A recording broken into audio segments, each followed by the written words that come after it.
नमस्कार बच्चों, Surya competition classes में आपका हार्दिक स्वागत है, अभिनंदन है। देखिए, हमने जो है ना आज फर्स्ट ग्रेड लेक्चरशिप का जो आपके है ना स्कूल लेक्चर का जो आपके पेपर लगा था अभी 2025 में, जून में। 2024 की वैकेंसी थी, 25 में लगा था पेपर अभी आपकी। तो उसका आज अपन डिटेल में सॉल्यूशन कर रहे हैं। तो जो बच्चे अभी फर्स्ट ग्रेड की आई हुई वैकेंसियां हैं, 2026 में एग्जाम लगेगी, उससे पहले वो ना पेपर का एनालिसिस करें। पुराने बच्चे हैं वो भी देखें ना। तो बच्चों की आदत क्या होती है ना, पेपर वगैरह है उनको देखते नहीं है ना, प्रीवियस ईयर एग्जाम के पेपर जो बच्चे देखते हैं उससे हमको आइडिया लगता है कि अच्छा एग्जामिनर की अप्रोच ये है ना, इस तरीके से वो क्वेश्चंस पूछ सकता है।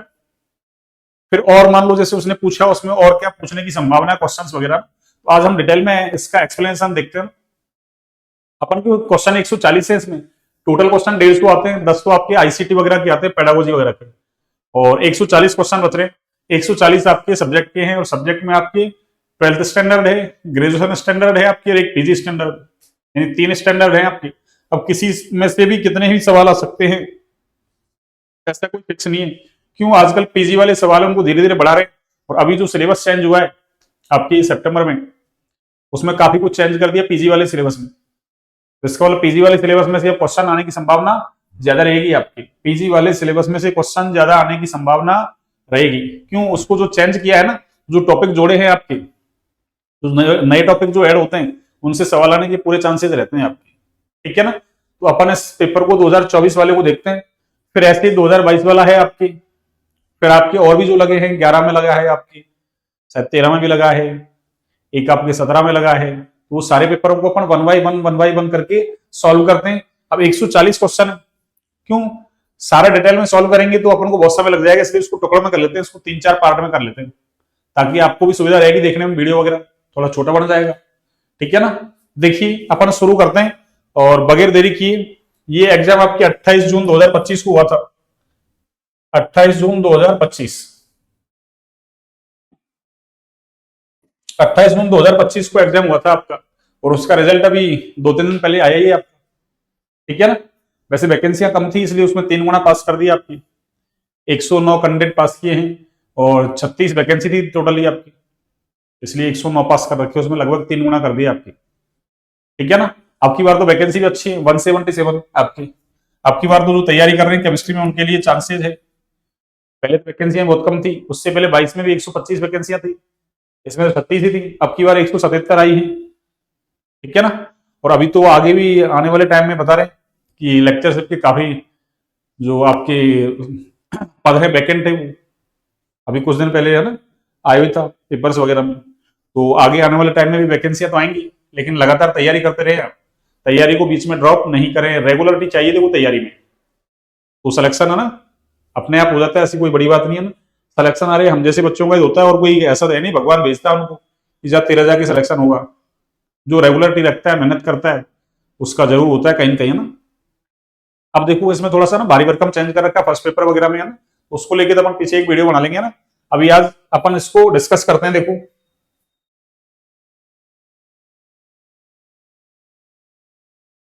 इसमें ये तो सब कुछ आपको पता ही है। क्वेश्चन आपने आपके 150 हैं, और एक क्वेश्चन 2 नंबर का है, 300 नंबर के क्वेश्चन है आपके। ठीक है ना? और टाइमिंग भी आपको पता ही है, ये 300 नंबर का है आपके, और टाइम आपकी कितना है, 3 घंटे है टोटल, और 10 मिनट आपको एक्स्ट्रा मिलेगी, जो आजकल 5वां विकल्प रखा है ना, उसके लिए, ये क्वेश्चन नॉट अटेम्प्ट, उसके लिए हम 10 मिनट एक्स्ट्रा है। अब देखिए, अब अपन देखिए हिंदी मीडियम वाला ले लेते हैं ना।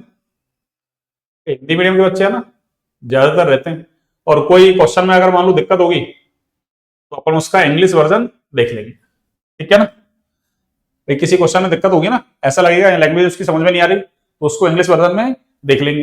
अब देखिए सबसे पहला ही टेस्ट है आपकी, निम्न में से कौन सा एल्कोहल आपकी विक्टर मेयर टेस्ट देता है, यानी विक्टर मेयर टेस्ट में भी कौन सा लाल रंग कौन देता है। तो विक्टर मेयर टेस्ट को आप चाहे तो ऐसा कह सकते हैं, इसको मैं तो मेरी भाषा में इसको ऐसा कह दूंगा ना, आरबीसी टेस्ट। कौन सा टेस्ट? अरे आरबीसी, आरबीसी टेस्ट।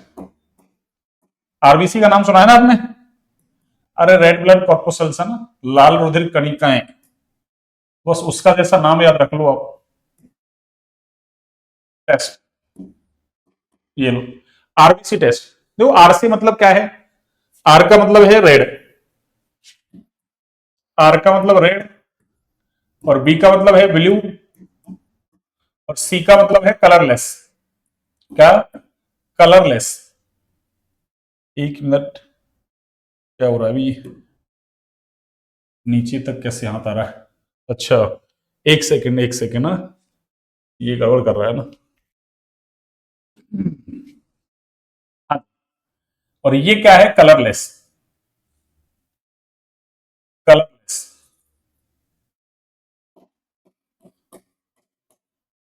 अब देखो, आपकी जो 1 डिग्री एल्कोहल होता है ना, वो तो देता है रेड कलर, 2 डिग्री देता है आपके ब्लू, और 3 डिग्री है वो कैसा है? कलरलेस, यानी वो कोई कलर नहीं देता। इसलिए मैंने इसको ना रेड से आर ले लिया, ब्लू से बी, और कलरलेस से सी, और मैंने इसका नाम क्या रख दिया? RBC test. ऐसे याद रख लो, आरबीसी रेड ब्लू कलरलेस। तो देखो 1 डिग्री एल्कोहल देख लो आप, देखो तृतीयक ब्यूटिल एल्कोहल, अरे ये तो 3 डिग्री एल्कोहल है, इसका मतलब ये तो नहीं देगा। द्वितीयक ब्यूटिल एल्कोहल, नाम से पता चल रहा है ये कैसा है? 2 डिग्री एल्कोहल।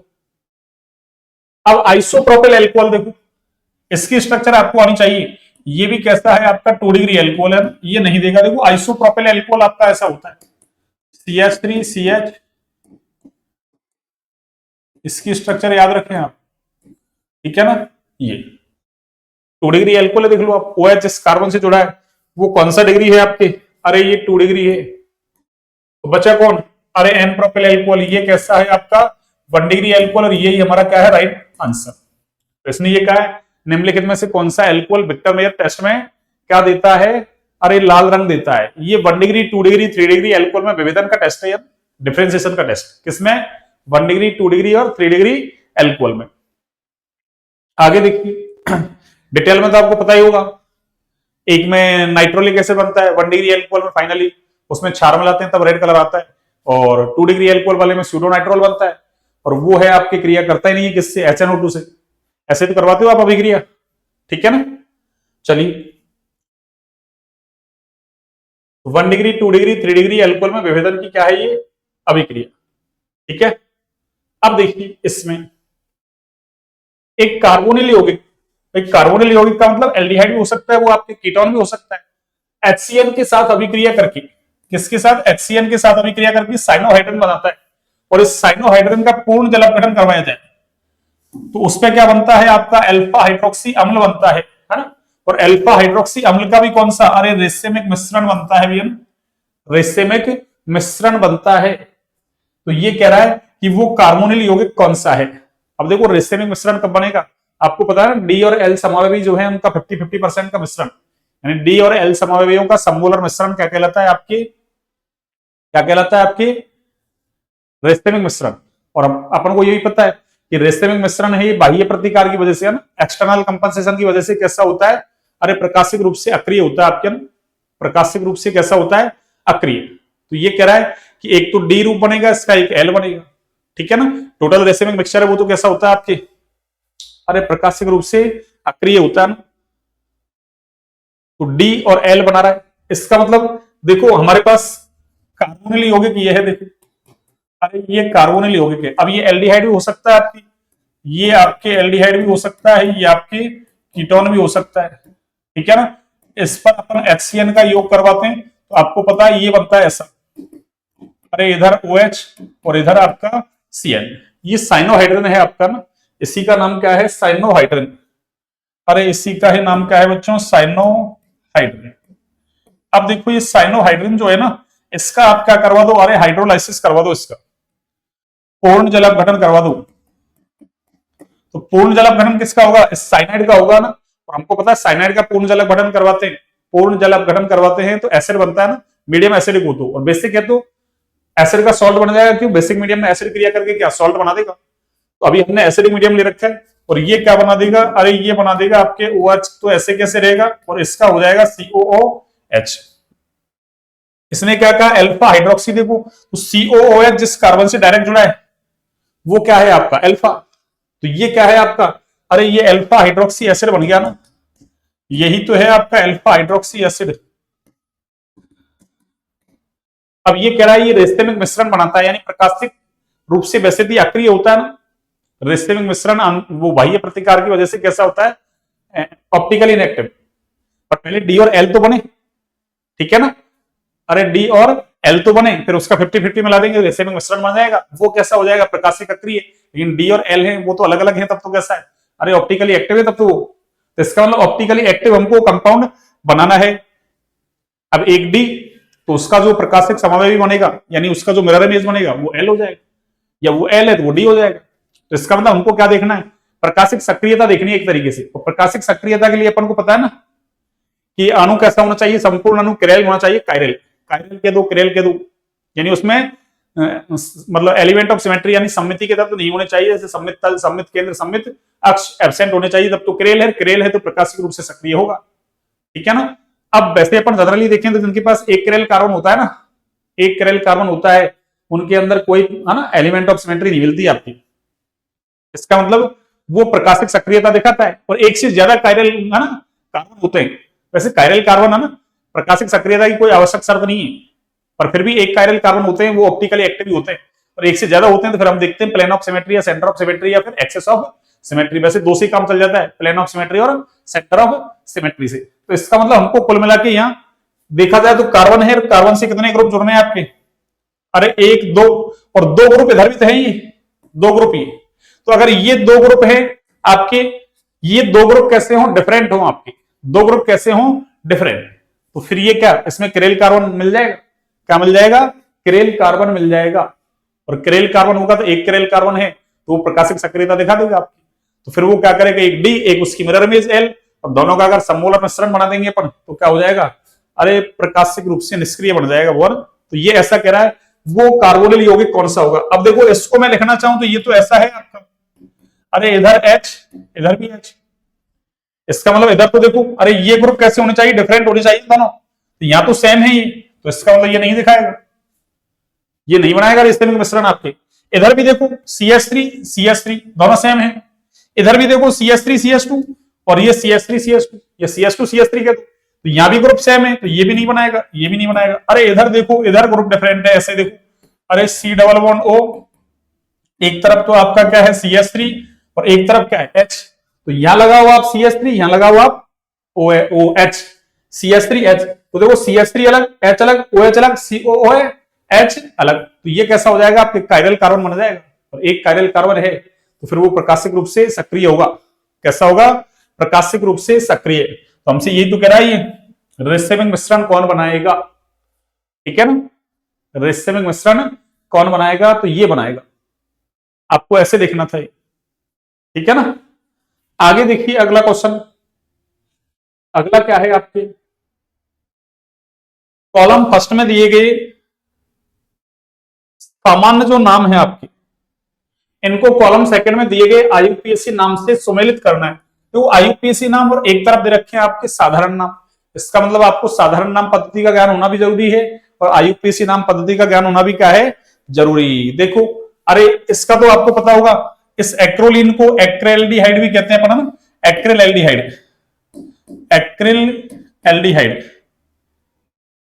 एक्रिलेल्डिहाइड, ठीक है ना, इसी का ही नाम क्या है, एक्रिलेल्डिहाइड। ये लो एक्रिलेल्डिहाइड, ध्यान रखें एक्रिलेल्डिहाइड को ही हम क्या बोलते हैं, एक्रोलीन। तो ये तो ऐसा है देखो, अरे CH2 डबल बॉन्ड CH और ये आपका CHO। अब देखो इसका नाम क्या है, तीन ही कार्बन है, तो तीन कार्बन का तो देखो यहाँ, अरे इधर पेंट और ये भी तीन का है, ये भी इधर भी तीन है ना, पर इसमें देखो एक दो तीन, तीन कार्बन है तो प्रॉप, और दो नंबर पे क्या है इन, तो 2NL, तो इसने प्रॉप 2NL नहीं लिखा, इसने सिंपल प्रोपिनेल लिख दिया, तो इसका मतलब प्रोपिनेल हो जाएगा किसका, अरे इसका नाम प्रोपिनेल हो गया। ये वो तो प्रोपिनेल तो है पर 3 फेनल और चल रहा है उसमें, 2 प्रोपिनेल, ये केवल प्रोपिनेल तो कौन सा है, सी में 4 देख लो आप, सी में 4 एक ही ऑप्शन में है, देखो सी में 4 एक ही ऑप्शन में है, तो आपके ऑप्शन भी ऐसा है ना, कोई ज्यादा जोर नहीं आएगा आपको। अगला देखो जैसे सिनेमेल्डिहाइड, तो सिनेमेल्डिहाइड ऐसा होता ही है, अरे C6H5 और ये CH डबल बॉन्ड CH और ये आपका CHO, ये लो ये क्या है सिनेमेल्डिहाइड। तो एक तरीके से देखा जाए तो यही तो है ये। अरे एक H को हटा के एक C6H5 और लगा दिया मैंने, तो इसका मतलब प्रोपिनेल तो ये है, तो प्रोपिनेल ही वो है। पर अब की बार इसने देखो 2 नंबर की पोजीशन दिखा दी इसने, 1 2 3, क्यों 3 नंबर पे फेनिल है ना। अरे इसमें अगर नंबर दोगे आप तो 1 2 3, तो 3 पे कौन आ रहा है आपकी, अरे 3 पे फेनिल आ रहा है, तो 3 फेनिल 2 प्रोपिनेल, इसका मतलब इसका नाम क्या है ये। तो डी में देखो आप, डी में 3 3 आ रहा है, देख लो और कोई सा मिला हो तो और मिला लो। देखो ये बेलेर एल्डिहाइड, बेलेर एल्डिहाइड का मतलब है आपके, पहले मेसिटिल ऑक्साइड देख लो, देखो अरे मेसिटिल ऑक्साइड ऐसा है आपके, देखो ऐसा, ये CH3 और ये CH3 और ये CH और ये CH2 और ये क्या है आपके CH3, ये क्या है आपके मेसिटिल ऑक्साइड, इसी का नाम क्या है मेसिटिल ऑक्साइड। यानी ये एसीटोन के 2 अणु आपस में है ना, अरे जुड़ रहे हैं और क्या बना रहे हैं, मेसिटिल ऑक्साइड। 3 अणु जुड़ते हैं आपके, तो वो क्या बनता है, अरे फोरॉन बन जाता है, क्या बन जाता है, फोरॉन, जो आप पढ़ते हो है ना, एल्डिहाइड कीटोन के अंदर पढ़ते हैं आप, ठीक है ना। तो मेसिटिल ऑक्साइड का नाम क्या होगा, देखो चैन तो कितने कार्बन की बनेगी, कोई सी बना लो आपकी इच्छा है, चाहे इसको बना लो आप चाहे उसको बना लो। और देखो नंबर 1 2 इधर से दो तो 1 2 3, तो क्या हो जाएगा, अरे 2 मैथिल, तो 2 पे तो मैथिल आ रहा है आपके, तो 2 मैथिल कहां आ रहा है, 2 मैथिल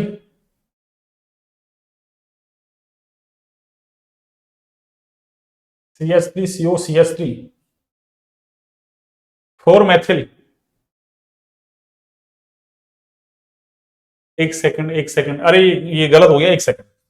स्ट्रक्चर देखो, अरे एसीटोन के 2 अणु है ना, ये तो मैंने सही कर दिया, अरे यहां से गलत हो गया, यहां से देखो, यहां से, अरे ये ऐसा है, एसीटोन के 2 अणु जुड़ गए ना, तो अब नंबरिंग कैसे देंगे अपन, पहले नंबरिंग गलत दे दी मैंने, मतलब दी कहां थी, तो इसमें कैसे देखो, अरे कीटोन मुख्य क्रियात्मक समूह है आपके, तो नंबर कैसे देंगे, 1 2 इधर से देंगे तो 1 2 3 4 बज रहा है, तो किधर से देंगे, 1 ये 2 ये 3 और ये 4 और ये आपका 5। देख लो 4 पे मैथिल आ रहा है, पेंट 3 पे क्या आ रहा है, इन टू ऑन, तो इसका मतलब मेसिटिल ऑक्साइड का नाम ये हो गया आपके। तो फिर बचा क्या, अरे वेलेर एल्डिहाइड, क्या बचा, वेलेर एल्डिहाइड। वेलेर एल्डिहाइड का मतलब क्या है, अरे वेलेर कब लगाते हैं अपन, साधारण नाम पद्धति में 5 कार्बन होते हैं तो वेलेर लगाते हैं, और आगे क्या है, एल्डिहाइड, यानी ये ऐसे है आपकी,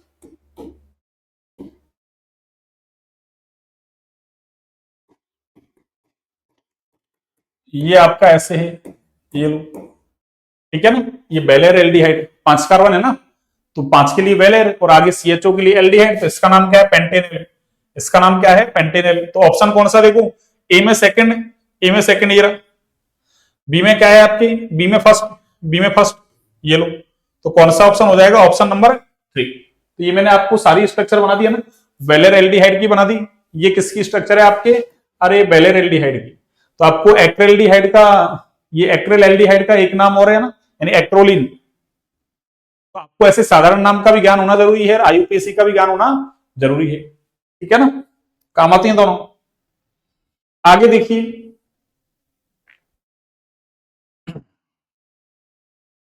देखिए अगला क्वेश्चन क्या है, 3 मैथिल 1 ब्यूटीन। अरे 1 ब्यूटीन का मतलब ये हो गया आपके, देखो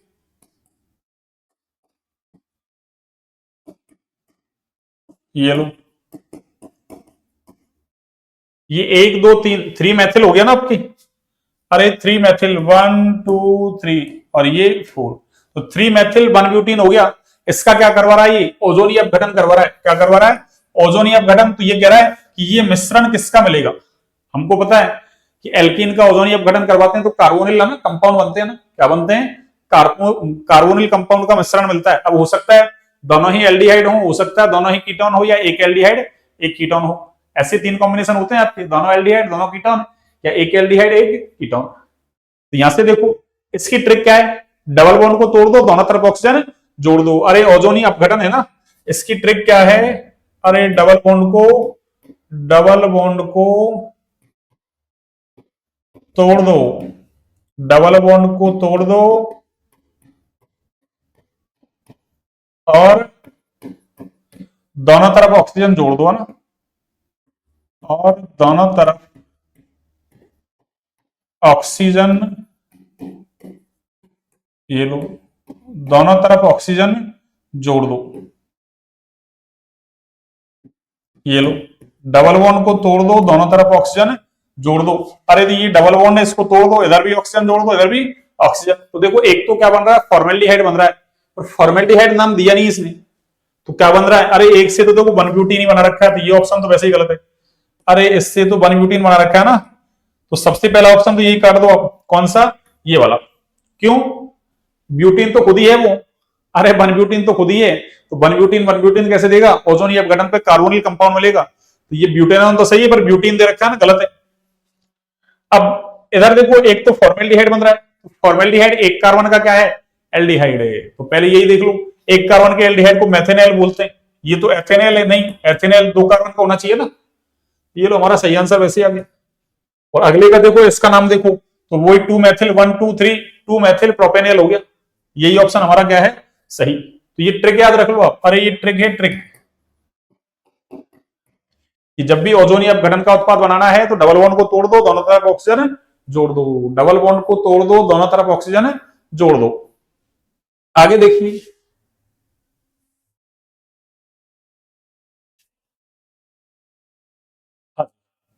ये लीजिए, ये हमने सॉल्व कर लिए। अगला क्वेश्चन देखिए आप,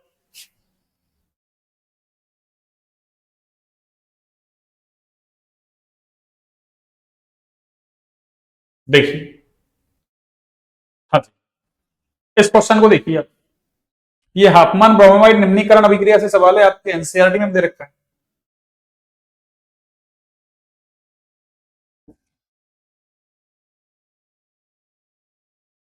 हाँ जी, देखिए क्या है, ये कौन सी अभिक्रिया है आपके, हाफमान ब्रोमाइड निम्नीकरण अभिक्रिया, हाफमान ब्रोमाइड डिग्रेडेशन रिएक्शन।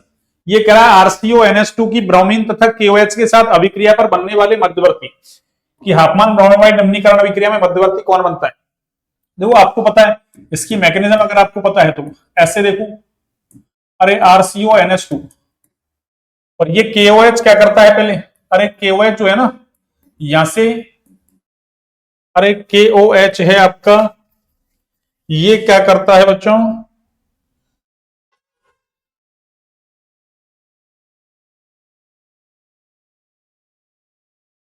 ये KOH क्या करेगा यहां से, अरे इस H को H प्लस के रूप में ले जाएगा, तो यहां से क्या बनेगा, अरे ये RCO और ये NH, और इस पे क्या आएगा, नेगेटिव चार्ज। और ये किस पे, अरे ये इस ब्रोमीन पे अटैक करता है ना, ये क्या करता है, नेगेटिव चार्ज स्पीसीज है, अरे ये ब्रोमीन पे अटैक करती है ऐसे, ये ब्रोमीन पे क्या करेगा, अटैक ऐसे, और यहां से इस ब्रोमीन को बाहर कर देगा, तो ये क्या बन गया आपके, अरे RCO और ये NH और ये Br।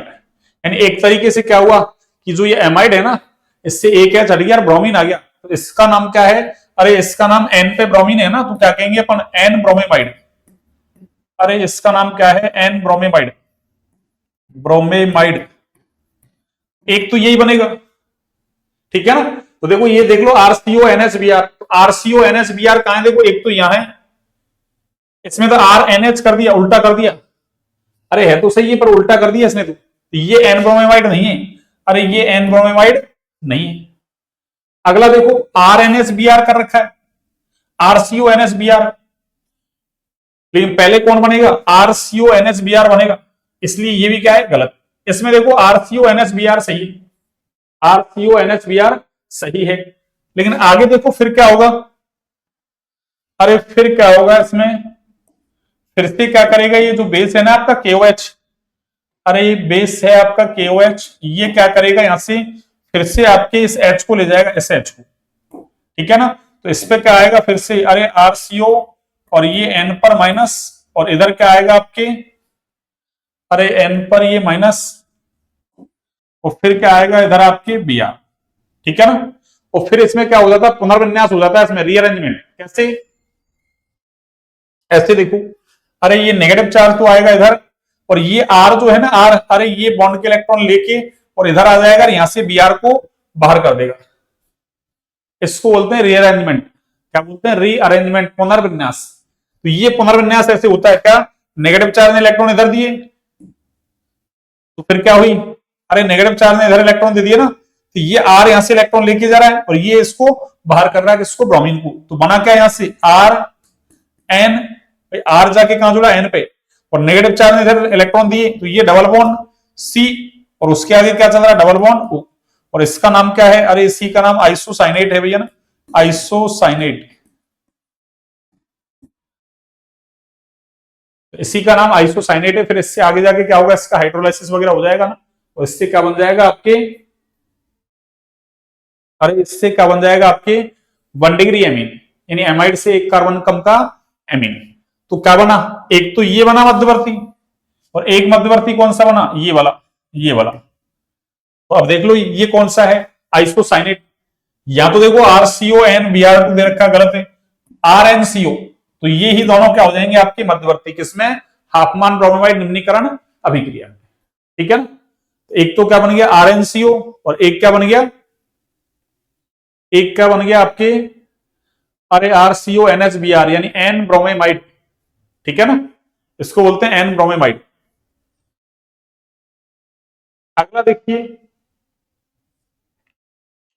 वह अभिकर्मक जो प्राथमिक एल्कोहलों को, यानी 1 डिग्री एल्कोहल है, इसको किसमें, एल्डिहाइड में ऑक्सीकृत करने के लिए प्रयुक्त होता है। यानी कौन सा अभिकर्मक है जो 1 डिग्री एल्कोहल को एल्डिहाइड तक ऑक्सीकृत करता है। अरे देखो अम्लीय KMnO4, ये तो आपका कैसा है, स्ट्रॉन्ग ऑक्सीडाइजिंग एजेंट है, तो ये तो क्या करेगा, अरे 1 डिग्री एल्कोहल का ऑक्सीकरण एल्डिहाइड में और फर्दर उसका ऑक्सीडेशन कर देगा, एसिड बना देगा।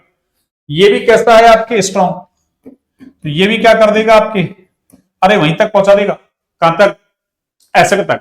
हमको एल्डिहाइड तक ही पहुंचाना है रिएक्शन को, इसका मतलब हमको मॉडरेट ऑक्सीडाइजिंग एजेंट चाहिए ना, कैसा, मॉडरेट, जबकि ये तो कैसे हैं दोनों, स्ट्रॉन्ग।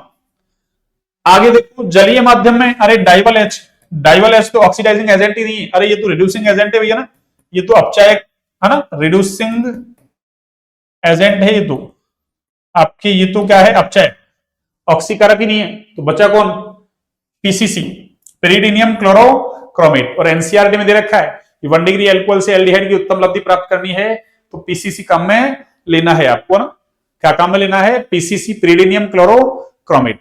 जो पेरिडीन और ये PCC जो है ना आपके, अरे PCC ये एक तो पेरिडीन, एक आपके CrO3 और एक HCl, इनका क्या है, अरे इनका कॉम्प्लेक्स है ना, इनका संकुल है ये, इनकी क्रिया से बनता है PCC, पेरिडीनियम क्लोरोक्रोमेट।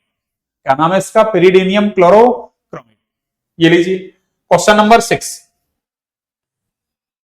देखिए मैंने आपको ना सेकंड ग्रेड के अब तक जो RPSC सेकंड ग्रेड के जितने पेपर हुए ना, 2011 वाला, 13 वाला आपके, और फर्स्ट ग्रेड भी देखो इसके आसपास ही चल रही है, वही 11 13 ऐसे है ना, 17 वगैरह में ऐसी चल रही है। तो 11 13 16 और आपके 18, एक 22 वाला, एक 25, ये अभी 25 में लगा। सारे सेकंड ग्रेड के पेपर मैंने सॉल्व करवा रखे हैं आपको यूट्यूब पर, सूर्या कंपटीशन क्लासेज का ना जो यूट्यूब चैनल है उस पर है, और आपको सारी PDF फाइल है ये है ना, विद आपके है ना सॉल्यूशन, ये आपको टेलीग्राम चैनल पे मिल जाएगी, सूर्या कंपटीशन क्लासेज के नाम से टेलीग्राम चैनल है, उस पर आपको मिल जाएंगी बिल्कुल। और एक इसके अलावा मैंने संस्कृत शिक्षा डिपार्टमेंट का भी करा रखा है आपको 2024 वाला, एक EMRS फर्स्ट ग्रेड वाला था ना, EMRS फर्स्ट ग्रेड 2023, वो पेपर भी मैंने आपको यूट्यूब पर विद सॉल्यूशन सॉल्व करवा रखा है। लैब असिस्टेंट के पेपर, उनमें भी केमिस्ट्री है भाई, 12th क्लास की केमिस्ट्री रही है, वो थोड़ा ना कर्मचारी चयन बोर्ड तो और थोड़ा सा ना डीपली पूछ लेता है, वो पेपर भी अच्छे हैं, वो भी आपको सॉल्यूशन करवा रखे मैंने। एक तो 16 वाला, एक 18 वाला, 22 वाला, 2 पेपर थे, एक शिफ्ट वाला करवा रखा है, एक बच रहा है उसको करवा देंगे। और आज ये आपके RPSC जो स्कूल लेक्चर वाला पेपर है उसको डिस्कस कर रहे हैं, तो मैंने बहुत सारे पेपर उसमें सॉल्व करवा दिए आपको, तो आप उनको देखें, क्यों सब में केमिस्ट्री है ना, और आपकी भी तो 12th स्टैंडर्ड पे आता है, 12th स्टैंडर्ड है आपकी, ग्रेजुएशन है और एक PG है।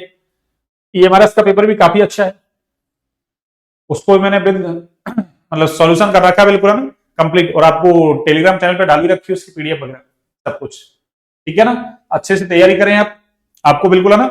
अब फर्स्ट ग्रेड का आज से अपन ने स्टार्ट कर दिया है, सेकंड ग्रेड का चल ही रहा है, उसमें तो मैंने लगभग आपको 60 क्लासें डाल दी, यानी GOC का एक पोर्शन खत्म कर दिया बिल्कुल।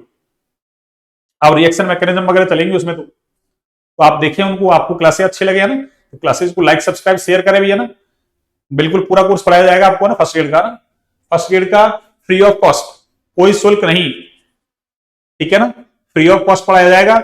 और इसके अलावा आपको ना सारा प्रैक्टिस वगैरह भी करवाई जाएंगी सारी है ना, डीपीपी वगैरह के थ्रू है ना आपको यहाँ से सॉल्यूशन करवा देंगे। और इनके अलावा और भाई थ्योरी पढ़ेंगे, थ्योरी के साथ क्वेश्चन तो करेंगे खूब सारे, और उसके अलावा भी आपको प्रैक्टिस करवा दी जाएगी। केवल केमिस्ट्री है ना, केवल केमिस्ट्री इसमें, ठीक है ना। बाकी और सेकंड ग्रेड वगैरह के लिए तो है ना जीके वगैरह भी चला रखी है उसमें, अभी ज्योग्राफी क्लासेस डाली। और देखते हैं फर्स्ट ग्रेड के लिए भी है ना, अगर आपका भाई क्या रेस्पॉन्स रहता है ना, आपको अच्छी लगती है क्लासें नहीं है ना, तो आप बिल्कुल लाइक सब्सक्राइब शेयर करें ना, अच्छी लगे तो है ना, और नहीं लगे तो फिर तो आपके पास विकल्प है ही है ना भाई, अनलाइक का विकल्प भी है आपके पास, ठीक है ना। चलिए भाई मैं मेरी तरफ से पूरी मेहनत करूंगा ना भाई, उससे आप अरे एक मोटिवेशन मिलता है ना, कोई भी टीचर पढ़ाता है आपको यूट्यूब पे मान लो ना, तो उसको एक मोटिवेशन मिलता है कि अच्छा ना उसके कंटेंट को लाइक किया जा रहा है ना बच्चों के द्वारा। देखिए अगला सवाल सॉल्व करते हैं, ये एरोमेटिसिटी से सवाल है आपके ना, किससे, एरोमेटिसिटी, एरोमेटिकता से सवाल है ये। विकल्प ए से डी तक 4 संरचनाएं दी गई हैं, ये कह रहा है इनमें से एरोमेटिक संरचनाओं का चयन करना है कि कौन सी आपके एरोमेटिक है, कौन सी एरोमेटिक नहीं है। देखिए सबसे पहले इसको, अरे इसकी शकल देख के देखो, इसका नाम है सीओटी। अरे इसका नाम क्या है बच्चों, सीओटी, शॉर्ट में सीओटी। वैसे तो आप क्या कहते हैं इसको, साइक्लोऑक्टाटेट्राइन, साइक्लोऑक्टाटेट्राइन। और ये हमको पता है ये कैसा है, अरे ये नॉन प्लेनर है भैया ना, ये कैसा है, अरे ये नॉन प्लेनर है। लग तो ऐसा रहा है यहाँ, कॉन्जुगेशन वगैरह सब कुछ लग रहा है आपको ना, ऐसा दिख रहा है प्लेनर वगैरह ना, ऐसा दिख तो ऐसा रहा है, पर इसकी जो शेप है ना वो टब शेप होती है ना। अरे ये टब शेप मॉलिक्यूल है ना, कैसा है, टब के जैसा। इधर लिख दूं मैं इसके लिए, ये लो, ये कैसा है, अरे टब शेप। तो आपको याद रखना है टब शेप मॉलिक्यूल है, ये टब की जैसी शेप का। और ये कैसा है, नॉन प्लेनर। और जो नॉन प्लेनर कंपाउंड होते हैं ना, अरे वो आपके नॉन एरोमेटिक होते हैं भैया ना। वो कैसे होते हैं आपके, नॉन एरोमेटिक, शॉर्ट में लिख दिया मैंने नॉन एरोमेटिक। तो कंपाउंड 3 प्रकार के हैं, एरोमेटिक, एंटी एरोमेटिक और एक नॉन एरोमेटिक। जो नॉन प्लेनर कंपाउंड होते हैं ना वो आपके नॉन एरोमेटिक होते हैं। इसका मतलब बी वाला ऑप्शन देख लो आप, भाई ये एरोमेटिक नहीं है ना, ये तो नॉन एरोमेटिक है, इसका मतलब बी वाला ऑप्शन कहीं मिल जाए वो ऑप्शन नहीं होगा। तो पहले देखो आपको 4 जो विकल्प है ना भाई, 5वां तो भरना ही नहीं आ रहा, इसका मतलब 4 जो आपके ऑप्शन है उनमें से आपको इतना तो आए कि 2 तो क्रॉस कर सकते हैं आप देख के, और 2 क्रॉस हो गए तो 50% क्या चांस उसके सही होने के, फिर उसमें से एक सही विकल्प का क्या कर लेंगे हम, चेक, तो हमारा आंसर राइट हो जाएगा ना। तो देखिए आप सबसे पहले बी वाला देखो, आप बी वाला कहां है, बी वाला यहाँ है, इसका मतलब ये तो होगा ही नहीं। और बी कहां है, बी यहाँ है, इसका मतलब ये ऑप्शन नहीं होगा। अब या तो ए के साथ सी है या फिर ए के साथ क्या है, डी। अब हम डी को चेक कर लेते हैं या फिर सी को चेक कर लो। इसका मतलब देखो, अरे ए तो चेक करने की जरूरत नहीं है ना, ए ए भाई 2 तो हमने काट दिया ना, तो ए तो कॉमन ही चल रहा है, तो कॉमन वाले को चेक करके क्या करोगे, तो जो है ना अलग है हटके उसको चेक कर लो आप, या तो डी को या फिर सी को चेक करो। देखो इसको चेक करोगे ना, अब इसको यहां देखो, अरे 2 इलेक्ट्रॉन तो ये है आपके, 2 पाई इलेक्ट्रॉन, और ये नेगेटिव चार्ज जो है ना, अरे ये कॉन्जुगेशन में भाग ले रहा है आपकी, या कह दो रिजोनेंस में भाग ले रहा है, अरे कॉन्जुगेशन कह दो, रिजोनेंस कह दो, इसमें भाग ले रहा है। तो इसका मतलब ये भी कैसा है, अरे नेगेटिव चार्ज भी क्या कर रहा है, एक पाई बॉन्ड का काम कर रहा है, यानी ये भी 2 इलेक्ट्रॉन काउंट होंगे, क्यों, इसकी वजह से इसमें रिजोनेंस मिल रहा है। तो 2 और 2 4 इलेक्ट्रॉन है, और हमको पता है 4 का है ना, अरे 4 वाली टेबल है ना, उसमें जितने डीलोकलाइज्ड इलेक्ट्रॉन आते हैं आपके, भाई एरोमेटिक के लिए 3 कंडीशंस होना जरूरी है, वो प्लेनर हो मॉलिक्यूल, पूरा मॉलिक्यूल। तो प्लेनर के लिए क्या देखते हैं हम, संकरण कैसा हो, sp2, दूसरा हकल नियम का पालन करे, हकल नियम का मतलब 4n+2 पाई सिस्टम को फॉलो करे, और एक उसके अंदर है ना, अरे डीलोकलाइजेशन मिले ना कंप्लीट रिंग के अंदर, ये 3 कंडीशंस को फॉलो करता है। तो यहाँ डीलोकलाइजेशन मिल रहा है, और प्रत्येक कार्बन पर संकरण भी sp2 है, यानी ये समतली भी है, और ये हकल रूल को फॉलो नहीं कर रहा, क्यों, यहाँ कितने हैं, 4 पाई इलेक्ट्रॉन है, और 4 पाई इलेक्ट्रॉन होते हैं तो हकल नियम का पालन नहीं करता।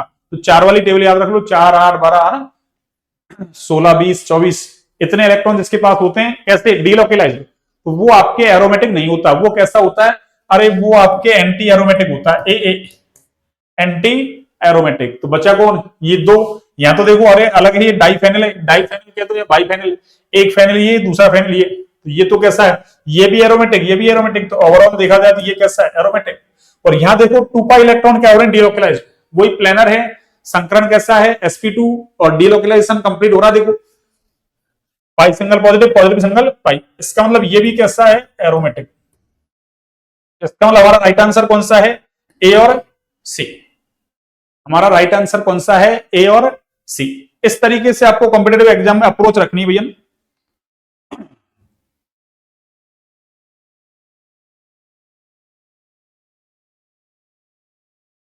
आगे देखिए, अगला क्वेश्चन देखिए आप। हाँ जी, निम्नलिखित कार्बोक्सिलिक अम्लों को उनके अम्लीय सामर्थ्य के अवरोही क्रम में व्यवस्थित कीजिए। यानी कार्बोक्सिलिक एसिड दे रखे हैं आपको, इनको इनके अम्लीय सामर्थ्य के अवरोही क्रम में क्या करना है आपको, व्यवस्थित। देखिए ये तो फॉर्मिक एसिड है आपकी, ये एसिटिक एसिड है। और वैसे देखो फॉर्मिक एसिड है ना, वो एसिटिक एसिड से कैसा होता है, अरे ज्यादा एसिडिक होता है। और एसिडिक क्या, अरे इस बेंजोइक से भी ज्यादा होता है। ये बेंजोइक से भी क्या होता है, ज्यादा। तो इन तीनों में देखें हम तो 1 2 3 फॉर्मिक सबसे ज्यादा है, इसका मतलब तीनों से ज्यादा फॉर्मिक है। इसको देख लेते हैं, सी को, ठीक है ना। तो देखो सेकंड नंबर पे देखो आप, भाई सेकंड पे या फर्स्ट पे, भाई या तो फर्स्ट पे आएगा या सेकंड पे आएगा, कहीं कहीं तो आएगा ही, इन दोनों से ज्यादा नहीं। देखो फॉर्मिक एसिड ए ज्यादा तो है यहाँ, लेकिन इससे है ना हिसाब किताब क्यों नहीं बैठ रहा। अभी देखो, अरे ये एसिटिक एसिड है, इससे कौन जुड़ा हुआ है, देखो अरे ये भी क्या है आपके एसिटिक एसिड है। यहां से क्या किया इसने, एक एच को कम कर दिया, एक फ्लोरीन लगा दिया, यानी ये फ्लोरो एसिटिक एसिड है। क्या है ये, फ्लोरो एसिटिक एसिड। अब वैसे देखो मैंने क्या कहा अभी आपको कि ये फॉर्मिक एसिड है ना आपकी, अरे विदाउट सब्स्टिट्यूएंट देखें तो ये आपके बेंजोइक से भी ज्यादा है। किससे, अरे बेंजोइक से भी ज्यादा है। और ये किससे, एसिटिक से भी ज्यादा है। तो फॉर्मिक एसिडिक से कब ज्यादा होगा कब कम होगा। देखो अगर एसिडिक एसिड पे क्या लगा दें अपन, ऐसा ग्रुप लगा दें माइनस आई वाला, जिसका आई प्रभाव क्या हो, लिन आई कौन सा, माइनस आई वाला। प्लस आई वाला तो घटा देगा एसिडिक स्ट्रेंथ को। अरे खींचने वाले बढ़ाते हैं और देने वाले घटाते हैं। खींचने वाले ग्रुप हैं, अरे इलेक्ट्रॉन विड्रॉइंग ग्रुप हैं, वो एसिडिक स्ट्रेंथ को बढ़ाते हैं, जबकि देने वाले ग्रुप हैं वो क्या करते हैं, अरे वो घटाते हैं। तो इसका मतलब मैं माइनस आई की बात कर रहा हूं कि फॉर्मिक एसिड वैसे तो क्या है, अरे फॉर्मिक एसिड एसिडिक एसिड से ज्यादा एसिडिक होता है, बेंजोइक से भी ज्यादा है। पर एसिडिक एसिड फॉर्मिक से ज्यादा कब होगा, जब एसिडिक एसिड पे कोई ऐसा ग्रुप जोड़ दिया जाए, कौन सा, माइनस आई प्रभाव वाला। कौन सा, माइनस आई प्रभाव वाला, जो क्या करता है, अरे जो क्या करता है आपके, या तो हेलोजन या फिर हेलोजन से ज्यादा माइनस आई लगाए, जैसे NO2 CN वगैरह है आपकी, CHO CO COOH, इस तरीके के ग्रुप हों आपके, NR3 NR3 plus NH3 plus OF2 plus OR2 plus, इस तरीके के ग्रुप है, यानी हेलोजन या उससे ज्यादा माइनस आई वाला ग्रुप जुड़ा हुआ है, तो फिर एसिडिक, जो एसिडिक एसिड है उसकी एसिडिक स्ट्रेंथ फॉर्मिक से ज्यादा हो जाएगी, ध्यान रखना।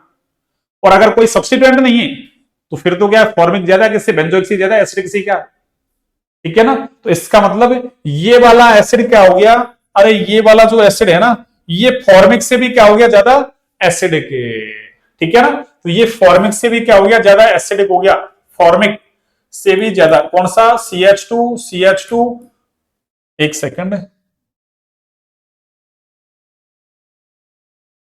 CH2 और ये COOH तो चल ही रहा है आपका, और इस पे कौन जुड़ा हुआ है, अरे फ्लोरीन जुड़ा हुआ है। तो इसका मतलब ये ज्यादा होगा सी वाला, तो सी वाला ऑप्शन एक ही है। देखो इधर तो ए ज्यादा है, गलत, बी ज्यादा है, गलत, बी ज्यादा है, गलत। और वैसे भी देखो बी वाले को तो हम ऐसे क्रॉस कर सकते हैं, क्यों, अरे बी इससे ज्यादा तो ये बैठा है ना, कौन है, ए वाला, अरे बी से ज्यादा तो ए वाला ही बैठा है। तो इसका मतलब ये बी और बी वाले ऑप्शन तो कटेंगे। अब बच्चा कौन, सी और ए, इसमें कंपटीशन है, तो कौन है, सी वाला ऑप्शन सही है। क्या कहा मैंने, अगर कोई सब्स्टिट्यूएंट प्रतिस्थापी नहीं है तो फॉर्मिक ज्यादा है किससे, एसिडिक से। पर एसिटिक एसिड पर अगर ऐसा कोई ग्रुप जुड़ जाए जिसका आई प्रभाव कैसा हो, माइनस आई प्रभाव, हेलोजन या फिर उससे ज्यादा वाला है, तो फिर वो क्या होगा, ज्यादा एसिडिक होगा। और हेलोजन से कम वाला है तो फिर वो फॉर्मिक से कम ही होगा। जैसे यहां देखो, अरे ये इसका माइनस आई लग रहा है, पर फेनिल का माइनस आई जो है आपके, वो क्या होता है, अरे हेलोजन से कम वाला होता है, इसलिए ये कैसा है, कम एसिडिक, किससे, फॉर्मिक से।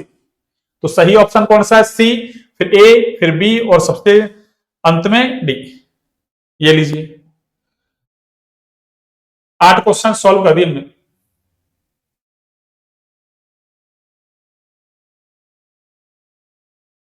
ये लीजिए हाँ जी, अगला देखिए आप।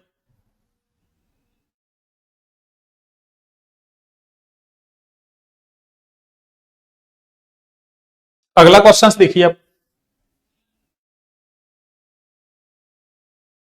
हाँ जी, देखिए निम्नलिखित में से कौन सी अभिक्रियाएं बेंजीन में, अरे कौन सी अभिक्रियाएं हैं जो बेंजीन में कितने 3 कार्बन कार्बन डबल बॉन्ड है ना, डबल बॉन्ड जो है उनकी उपस्थिति को दर्शाती है। अरे ऐसी कौन सी अभिक्रियाएं हैं जो ये बताती हैं कि बेंजीन के अंदर कितने 3 कार्बन कार्बन क्या है, डबल बॉन्ड। तो देखो ऐसी अभिक्रिया कौन सी है, अरे ये तो नहीं है, ये तो क्या है, अरे बेंजीन का हेलोजनीकरण है। तो इससे तो कोई पता नहीं चलता, ये तो प्रतिस्थापन अभिक्रिया है कि H को हटा के Br जुड़ जाएगा। ये नाइट्रीकरण है, ये भी प्रतिस्थापन है आपके, कौन सी, ARSC aromatic electrophilic substitution reaction, दोनों ही ARSC अभिक्रियाएं हैं दोनों ही। ये तो प्रतिस्थापन है, H को हटा देगी और यहाँ NO2 जुड़ जाएगा, वहां ब्रोमीन जुड़ जाएगा। तो इससे तो कोई पता नहीं चल रहा। पता कब चलेगा, डबल बॉन्ड टूटे, मान लो कोई जुड़े आके, तभी पता चलेगा कि 3 डबल बॉन्ड हैं। ये देखो बेंजीन का ओजोनोलिसिस से, अरे ये बेंजीन का क्या है, ये ओजोनी अपघटन है। पहले तो ओजोनीकरण करवा रखा है इसने, ठीक है ना, बेंजीन से, अरे या तो एल्कीन कह दो, बेंजीन कह दो, है ना, तो उस पर क्या है, ओजोन का जुड़ना, ओजोनीकरण। उसके बाद जलपघटन करवाते हैं, जिंक की प्रेजेंस में जलपघटन करवाते हैं, तो पूरी अभिक्रिया मिला के क्या कहलाएगी, अरे ओजोनी अपघटन। तो ओजोनीकरण प्लस जलपघटन मिला के क्या हो जाएगा आपके, ओजोनी अपघटन, ठीक है ना। तो अभी तो ओजोनीकरण है, तो ओजोनीकरण में भी क्या करते हैं हम, अरे एल्कीन में नहीं तोड़ते हैं, कभी अपन ने एल्कीन में तोड़ा था इससे कि डबल बॉन्ड को तोड़ दो, दोनों तरफ ऑक्सीजन जोड़ दो, तो टूट के जुड़ रहा है, इसका मतलब योग हो रहा है। पहले ओजोन का योग हो रहा है, ओजोन का जुड़ना ओजोनीकरण कहलाता है। इसका मतलब ये तो बता रहा है कि बेंजीन में कितने पाई बॉन्ड हैं, 3। और बाद में जब है ना इसका ओजोनी अपघटन करवाएंगे, भाई पहले ओजोनीकरण करवाते हैं तब तो ओजोनाइड बनता है ना, ठीक है ना। तो यहाँ 3 ओजोनाइड बन जाएंगे आपकी, क्यों, 3 डबल बॉन्ड है ना। फिर जलपघटन करवाएंगे तो इससे क्या बनेगा आपके, अरे इससे बनेगा ये लास्ट में, जिसको ग्लाइऑक्जल बोलते हैं अपन, जिसको क्या बोलते हैं, ग्लाइऑक्जल, ऑक्सल ऑक्जल कुछ भी कह दो अपन, ग्लाइऑक्जल।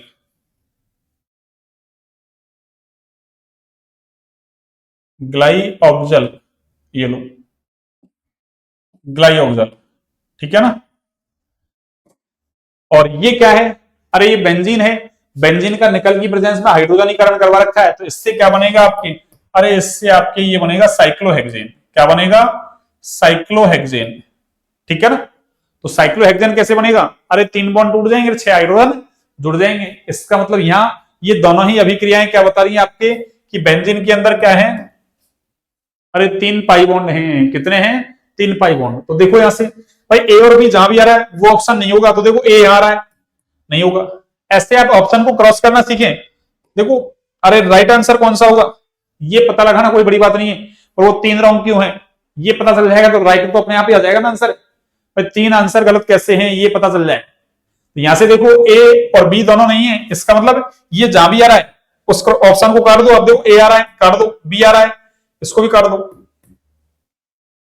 फिर देखो आप बी आ रहा है, ये लो, ये भी कट गया, तो बचा क्या, यही तो बचा, तो यही तो हमारा राइट आंसर है।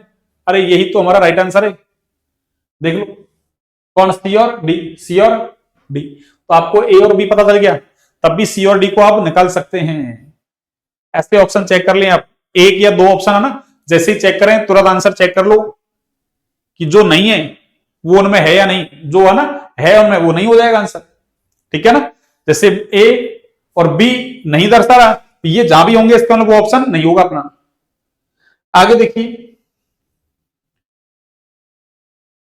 ये आपके देखो कौन सी अभिक्रिया है, अरे ये तो आपके एल्किल हैलाइड है ना, और ये क्या है, बेंजीन, और वही निर्जल AlCl3 दे रखा है, तो ये फ्रेडेल क्राफ्ट अभिक्रिया भी है ना।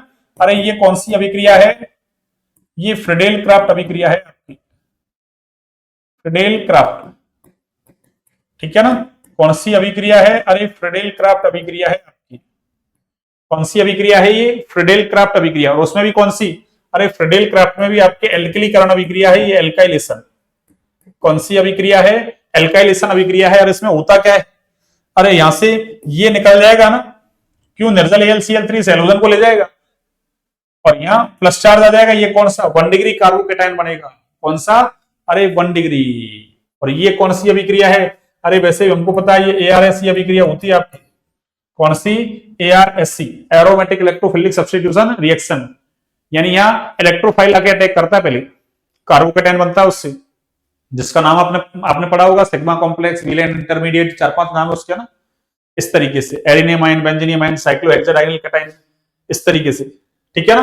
पर इसमें देखो अरे 1 डिग्री कार्बोकेटायन है ना, इसमें रीअरेंजमेंट हो जाएगा भैया ना, अरे पुनर्विन्यास, अगर कार्बोकैटायन में कहीं रीअरेंजमेंट होता देखिए आपको, तो वो हम करवा देते हैं, लेकिन कब, जब वो मोर स्टेबल से, सॉरी लेस स्टेबल से मोर स्टेबल की तरफ जाए, अरे कम स्थायी से अधिक स्थायी की तरफ जाए। तो यहां से देखो, अरे इधर से ये H चला जाए इधर, ठीक है ना, इधर से क्या, अरे आपके ये H यहां से चला जाए, ठीक है ना, यानी ये हाइड्राइड शिफ्ट हो जाए आपकी, तो ये 1 डिग्री वाला किसमें चेंज हो जाएगा आपके, अरे ये चेंज हो जाएगा आपके किसमें, अरे 2 डिग्री में, किसमें, 2 डिग्री कार्बोकैटायन में। और 2 डिग्री कैसा होता है, अरे ये मोर स्टेबल होता भी है ना, ये 1 डिग्री से ज्यादा क्या है, स्थायी, इसलिए यहां क्या हो जाएगा आपके, रीअरेंजमेंट हो जाएगा।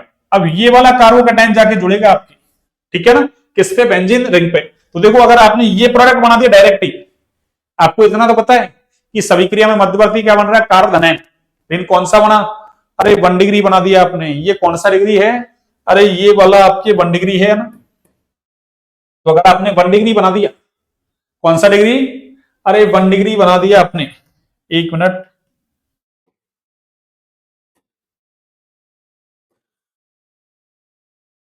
ये लो, देखो ये कौन सा डिग्री है, 1 डिग्री। तो आपने अगर 1 डिग्री कार्बोकैटायन का अटैक करवा दिया तब तो ये बन जाएगा, लेकिन ये गलत प्रोडक्ट होगा हमारा। सही कौन सा है, अरे 2 डिग्री वाला, सही कौन सा है, जहां 2 डिग्री कार्बोकैटायन आके क्या करेगा, अरे अटैक करेगा, ये 2 डिग्री वाला है, वही है ये, ठीक है ना, दिखने में ऐसा दिख रहा है, वही CH CH 2 CH3, या अरे ये तो मेसिटिलीन बना रखा है इसने, ये मेसिटिलीन थोड़ी होगा, अरे मेसिटिलीन नहीं बनेगा। और ये नीचे वाला भी आपके नहीं बनेगा ना, ये नीचे वाला भी आपके नहीं बनेगा, कौन सा बनेगा, ये। और इसका नाम क्या है, अरे इसका नाम है बच्चों क्या, आइसोप्रोपिल बेंजीन, आइसोप्रोपिल, अरे ये आइसोप्रोपिल ग्रुप है, और ये क्या है, बेंजीन, तो ये क्या है, आइसोप्रोपिल बेंजीन। अरे ये आपके एनसीईआरटी में दे रखा है ना। और इसी को हम क्या बोलते हैं, अरे इसी को हम बोलते हैं क्यूमीन, क्या बोलते हैं, क्यूमीन। तो ये क्या बन गया आपके, क्यूमीन बन गया, क्या बन गया, क्यूमीन। तो फिनॉल बनाने का मेथड है ये क्यूमीन से। ये लो, ये क्वेश्चन हो गया हमारा, ठीक है ना। क्वेश्चन नंबर 10, क्वेश्चन नंबर 11 देखिए अब, 11 में क्या है, निम्नलिखित में से कौन है ना, कितने संख्या में पूछ रहा है, 2 3 4 5 संख्या दे रखी है, ऑर्थो और पैरा निर्देशकारी हैं। अरे कौन कौन से ऑर्थो और पैरा डायरेक्टिंग है, कौन सा मेटा डायरेक्टिंग है। तो जो ग्रुप क्या लगाते हैं, अरे -R -H या -I, वो आपके मेटा डायरेक्टिंग होते हैं, यानी खींचने वाले ग्रुप। देने वाले +R +H +I, ये कैसे होते हैं आपके, अरे ये ऑर्थो पैरा डायरेक्टिंग होते हैं। एक हेलोजन अपवाद है, हेलोजन है तो ऑर्थो पैरा डायरेक्टिंग, बट कैसा है, डीएक्टिवेटिंग ग्रुप है, कैसा है, डीएक्टिवेटिंग ग्रुप, ठीक है ना। तो ये हेलोजन क्या है, अपवाद। तो अभी तो इसने हमसे पूछा है क्या, ऑर्थो पैरा निर्देशी, तो हेलोजन भी क्या है, ऑर्थो पैरा निर्देशी, बट कैसा है, डीएक्टिवेटिंग ग्रुप। तो यहां से देखो आप, अरे एथिल ग्रुप है, +I लगा रहा है, OH +R लगा रहा है, ये तो देखो -R लगा रहे हैं दोनों। अरे ये दोनों कौन से लगा रहे हैं, ये -R, तो इसका मतलब ये नहीं होगा आपके, ये OCH3 +R लगाएगा। और ये भी कैसा है, अरे COOH, ये भी -R है आपके। Cl देखो आगे हेलोजन, हेलोजन ऑर्थो पैरा निर्देशी है, ऑर्थो और पैरा निर्देशी, ध्यान रखें कहीं कि हेलोजन का -I लगता है, अरे +R भी लगाता है ये। तो इसका जो ये डायरेक्टिंग इफेक्ट है ना आपके, डायरेक्टिंग इफेक्ट, डायरेक्टिंग देखो, डायरेक्टिंग इफेक्ट यानी दिशात्मक प्रभाव है या निर्देशात्मक प्रभाव है, ये +R के द्वारा नियंत्रित होता है, किसका, हेलोजन का। और हेलोजन की रिएक्टिविटी वो -I के द्वारा नियंत्रित होती है। तो हेलोजन याद रखें, हेलोजन गड़बड़ करवा देगा आपके ना। हेलोजन कैसा है, ऑर्थो पैरा, अरे डायरेक्टिंग है, ठीक है ना। और NH2 भी कैसा है, ऑर्थो पैरा। तो काउंट कर लो, 1 2 3 4 और 5, अधिकतम 5 ही वाला ऑप्शन है। अगर आपने हेलोजन को नहीं किया काउंट तो 4 हो जाएंगे, गलत हो जाएगा, कहीं हेलोजन का आपने -I लगा दिया, ठीक है ना। हेलोजन क्या लगाता है, -I भी लगाता है और +R भी लगाता है, पर दिशात्मक प्रभाव के लिए इसका +R मतलब काउंट होता है ना, यानी +R कैसा है, इसका डोमिनेंट, किसके लिए, दिशात्मक प्रभाव के लिए। वैसे तो -I डोमिनेंट है क्रियाशीलता के लिए, पर इसका दिशात्मक प्रभाव +R के द्वारा नियंत्रित होता है, ध्यान रखें, इंपॉर्टेंट है। हेलोजन का दिशात्मक प्रभाव +R के द्वारा क्या होता है, नियंत्रित। तो +R लगाएगा तो हमको पता है ऑर्थो पैरा निर्देशी होगा, ठीक है ना। चलो मैं लिख दूं ऐसे, ये लो, ये हेलोजन, तो हेलोजन का दिशात्मक प्रभाव, कौन सा प्रभाव, अरे दिशात्मक प्रभाव किसके द्वारा, +R प्रभाव द्वारा नियंत्रित होता है। ये अपवाद है भैया ना, हैलोजन ध्यान रखें, नियंत्रित होता है, ये इंपॉर्टेंट है आपके ना। अरे ये इंपॉर्टेंट बात है आपकी, ये आपकी इंपॉर्टेंट बात है बिल्कुल है ना, ये लो, ये इंपॉर्टेंट बात है आपकी। आगे देखिए,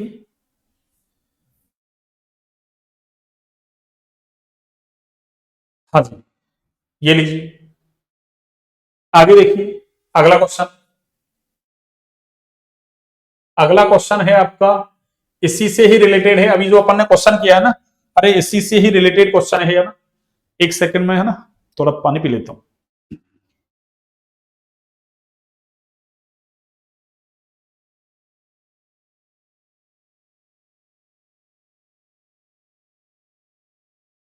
एक सेकंड भैया ना, चलिए। हाँ देखिए, आपको स्टेटमेंट दे रखा है कथन, और एक क्या दे रखा है कारण। एक कथन दे रखा है, दूसरा क्या है कारण। तो कथन क्या है, जब CH3Cl तथा AlCl3 बेंजीन से अभिक्रिया करते हैं तो Cl प्लस इलेक्ट्रॉन स्नेही होता है। बिल्कुल सही है बात तो। अरे अभी पीछे किया ना अपन ने, ये पीछे 10 सवाल किया ऐसा, ये सवाल किया नहीं, ये वाला देखो, अरे ये वाला सवाल किया, कौन सा, ये वाला, ये, अरे यहां से देखो, ये AlCl3 क्या कर रहा है, अरे लुईस एसिड है, ये हेलोजन को ले जाएगा, तो वहां इसकी जगह CH3Cl ही दे रखा है। अरे ये क्या है, CH3CH2CH2Cl, ये एन प्रोपिल क्लोराइड है, वो मेथिल क्लोराइड है, तो यहां से ये क्या होगा, ये इसको ले गया, ठीक है ना, तो ये कार्बोकैटायन बन गया, तो इसमें तो कार्बोकैटायन बनता है, उसमें क्या दे रखा है, उसमें CH3Cl दे रखा है, एक तो क्या दे रखा है आपके, एक सेकंड इसको मैं पहले तो ना, अच्छा एक सेकंड, वो उसको पहले ना वो करता हूं मैं छोटा, ये लो, इसमें क्या है देखो, CH3Cl तथा AlCl3 अरे बेंजीन से अभिक्रिया करते हैं तो Cl प्लस इलेक्ट्रॉन स्नेही होता है।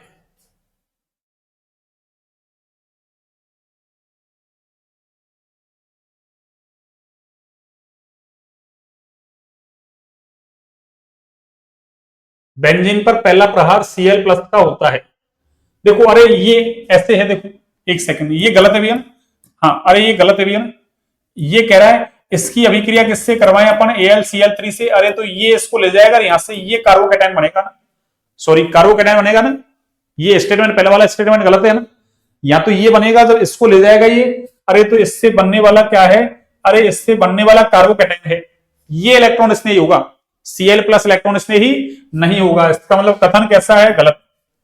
जब कथन ही गलत है तो फिर ये कह रहा है बेंजीन पर पहला प्रहार, यानी पहले अटैक कौन करेगा, इलेक्ट्रॉन इसने ही तो करता है, पर ये बनता ही नहीं है तो करेगा कहां से, अरे ये बनता ही नहीं है तो करेगा कहां से, Cl प्लस बन ही नहीं रहा ना, ये पीछे वाली अभिक्रिया है ना आपकी फ्रेडल क्राफ्ट एल्किलीकरण अभिक्रिया, वही अभिक्रिया है ये, बस इसने आपकी बार स्टेटमेंट के रूप में पूछ लिया, पहले इसने अभिक्रिया को देके पूछ लिया। तो यहां भी क्या है, ये AlCl3 Cl को ले जाएगा Cl माइनस के रूप में, तो CH3 पर प्लस यानी कार्बोकैटायन बन जाएगा ये, और ये कार्बोकैटायन अरे ये ही किसका काम करता है, अरे ये ही इलेक्ट्रॉन स्नेही का काम करता है। तो अगर हमसे ये ऐसे कह देता कि CH3 और AlCl3 की अभिक्रिया से, मतलब बेंजीन से अभिक्रिया करते हैं तो CH3 प्लस इलेक्ट्रॉन स्नेही होता है, तब तो सही था, और CH3 आक्रमण करता है पहले, ऐसे होता तब तो सही था, पर अब क्या है, ये गलत, तो कथन भी गलत, कारण भी आपका गलत, तो क्या है, कथन कारण दोनों सही है, गलत, कथन कारण दोनों सही है, सही वाला गलत हो गया ना, कथन सही है, सही अरे सही नहीं, दोनों गलत हैं,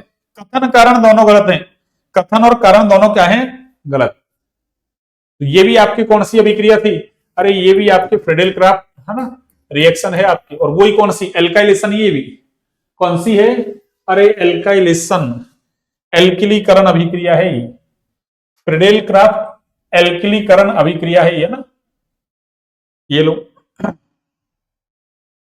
अगला देखिए, अगला तो देखो रट्टा लगाने का सवाल था ये वाला, निम्नलिखित में से गोलिकाकार प्रोटीन, तो दो प्रोटीन होती है, एक रेशेदार दूसरी गोलिकाकार, आकृति के आधार पर एक गोलिकाकार और दूसरी कौन सी है, रेशेदार। तो देखो ये जो है ना आपकी, अरे इंसुलिन और जो एल्ब्यूमिन है, ये दोनों तो कैसी हैं आपकी, अरे ये दोनों तो आपकी कैसी हैं, गोलिकाकार। तो बची दो, ये कौन सी है आपके, अरे ये वाली जो है आपके, ये कौन सी है आपके, रेशेदार। ये रिश्तेदार हैं और वो क्या है आपके गोलिका कारक। तो इंसुलिन तो हार्मोन होता है, इंसुलिन हार्मोन। हार्मोन कैसे? अरे प्रोटीन नेचर के होते हैं आपकी। और ये एल्ब्यूमिन किसमें मिलती है? अंडे में मिलती है। और मायोसिन मांसपेशियों में मिलती है। और केरेटिन कहां मिलती है? बालों में, नाखून वगैरह, त्वचा वगैरह है आपकी। इसमें कौन सी प्रोटीन है? Keratin protein. तो सही ऑप्शन कौन सा हो गया? कितने हैं? दो। कितने हैं? दो। तो निम्नलिखित में से गोलिकाकार प्रोटीन की संख्या कितनी है? दो। अगला देखिए, इसको देखिए, बढ़िया सवाल है। ये एथिल बेंजीन दे दिया और देखो ब्रोमीन के साथ में फोटोकेमिकल कंडीशन दे दी इसने। इसका मतलब ये फ्री रेडिकल रिएक्शन है ना, ये फ्री रेडिकल मैकेनिज्म से होगी है ना। और हमको पता है यहां से, अरे एक तो देखो आपके रेडिकल यहां बन सकता है, एक रेडिकल यहां बन सकता है। पर ये वाला कैसा है? 1 डिग्री। तो ये कैसा है आपका? अरे 2 डिग्री। और हमको पता है, अरे इस अभिक्रिया में मध्यवर्ती क्या बनेगा? आपके मुक्त मूलक बनेगा। तो जिसका मध्यवर्ती ज्यादा स्थायी उसकी क्रियाशीलता ज्यादा। तो 2 डिग्री मुक्त मूलक कैसा है? ज्यादा स्थायी है बजाय किसकी? अरे 1 डिग्री के। तो इसका मतलब मुक्त मूलक प्रतिस्थापन कहां होगा? आपके 2 डिग्री वाले पे होगा। कहां होगा? अरे इस पे नहीं होगा। कहां होगा? इस पे। तो देख लो पहला क्या बनेगा, आपको पता है। पहला ये बनेगा आपकी, एक सेकंड, मैं इसको इरेज करता हूं। देखो उधर लिख देता हूं, फिर आपको दिक्कत नहीं आया ना। ये लो, ये क्या है? अरे ये 1 डिग्री है आपके मुक्त मूलक। तो ये इधर नहीं होगा ना प्रतिस्थापन। ये फ्री रेडिकल सब्स्टिट्यूशन रिएक्शन है भैया ना। मुक्त मूलक प्रतिस्थापन अभिक्रिया एनसीईआरटी में दे रखा है। ये वाली रिएक्शन एनसीईआरटी में दे रखी है। वहां ब्रोमीन की जगह क्लोरीन ले रखा है, उससे क्या फर्क पड़ रहा है? तो हेलोजन। तो यहां से क्या होगा? देखो, अरे यहां से ऐसे बन जाएगा ये CH, और इधर क्या है? CH3। और इधर से क्या होगा? एक Br जुड़ जाएगा, एक H हट जाएगा। किस मैनर में? फ्री रेडिकल मैनर में। ठीक है ना। आगे देखो, जलीय KOH, एक्वस KOH। और एक्वस KOH का काम क्या है? अरे एक्वस KOH का काम क्या है? हेलोजन को हटाना और OH लगाना, यानी एल्किल हैलाइड को एल्कोहल में चेंज करता है। तो एक तरीके से ये क्या है? अरे ये एल्किल ग्रुप ही है, ये एल्किल हैलाइड जैसा ही है। बस Br को हटा दो, आप क्या लगा दो इसकी जगह? अरे इसकी जगह आप OH लगा दो। तो ये CH3, और इधर क्या आ रहा है आपकी?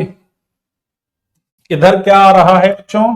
अरे इधर OH आ रहा है आपकी। तो एक तरीके से क्या हुआ? अरे ये 2 डिग्री एल्कोहल हो गया आपकी। कौन सा?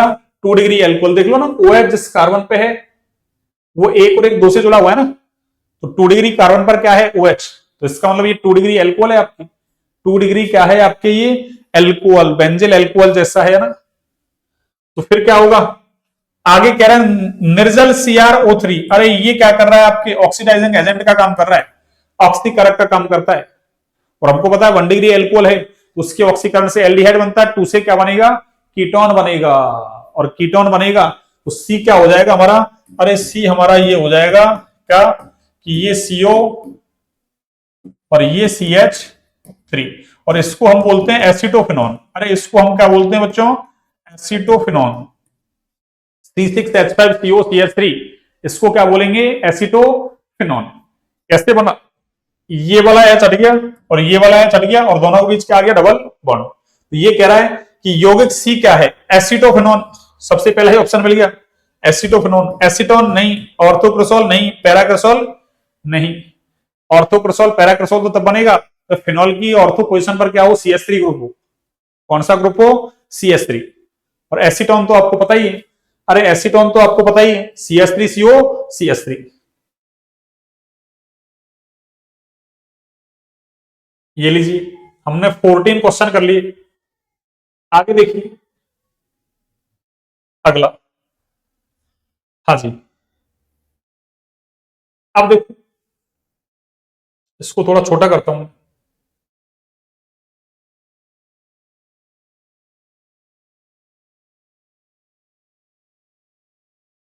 और भी छोटा, और छोटे से तो ना ये थोड़ा सा ना काम नहीं चलेगा ना, हल्का सा बड़ा करता हूं, देखो ना। अरे हल्का सा बड़ा करता हूं, देखो। तो इसने ये दे रखा हमको कि निम्नलिखित में से नाइट्रोजन युक्त विषम चक्रीय क्षारक साइटोसिन की संरचना। अब देखो ये तो संरचना याद होगी, ऐसे सवाल तो अगर याद है आपको, फैक्चुअल है ना, तो आप कर सकते हैं। याद नहीं है तो आप इसको नहीं कर सकते ना, तो आपको याद होना चाहिए। हमको पता है डीएनए में तो क्या मिलता है आपके? अरे एटीजीसी मिलते हैं, एटीजीसी। और आरएनए में क्या मिलता है? एयूजीसी।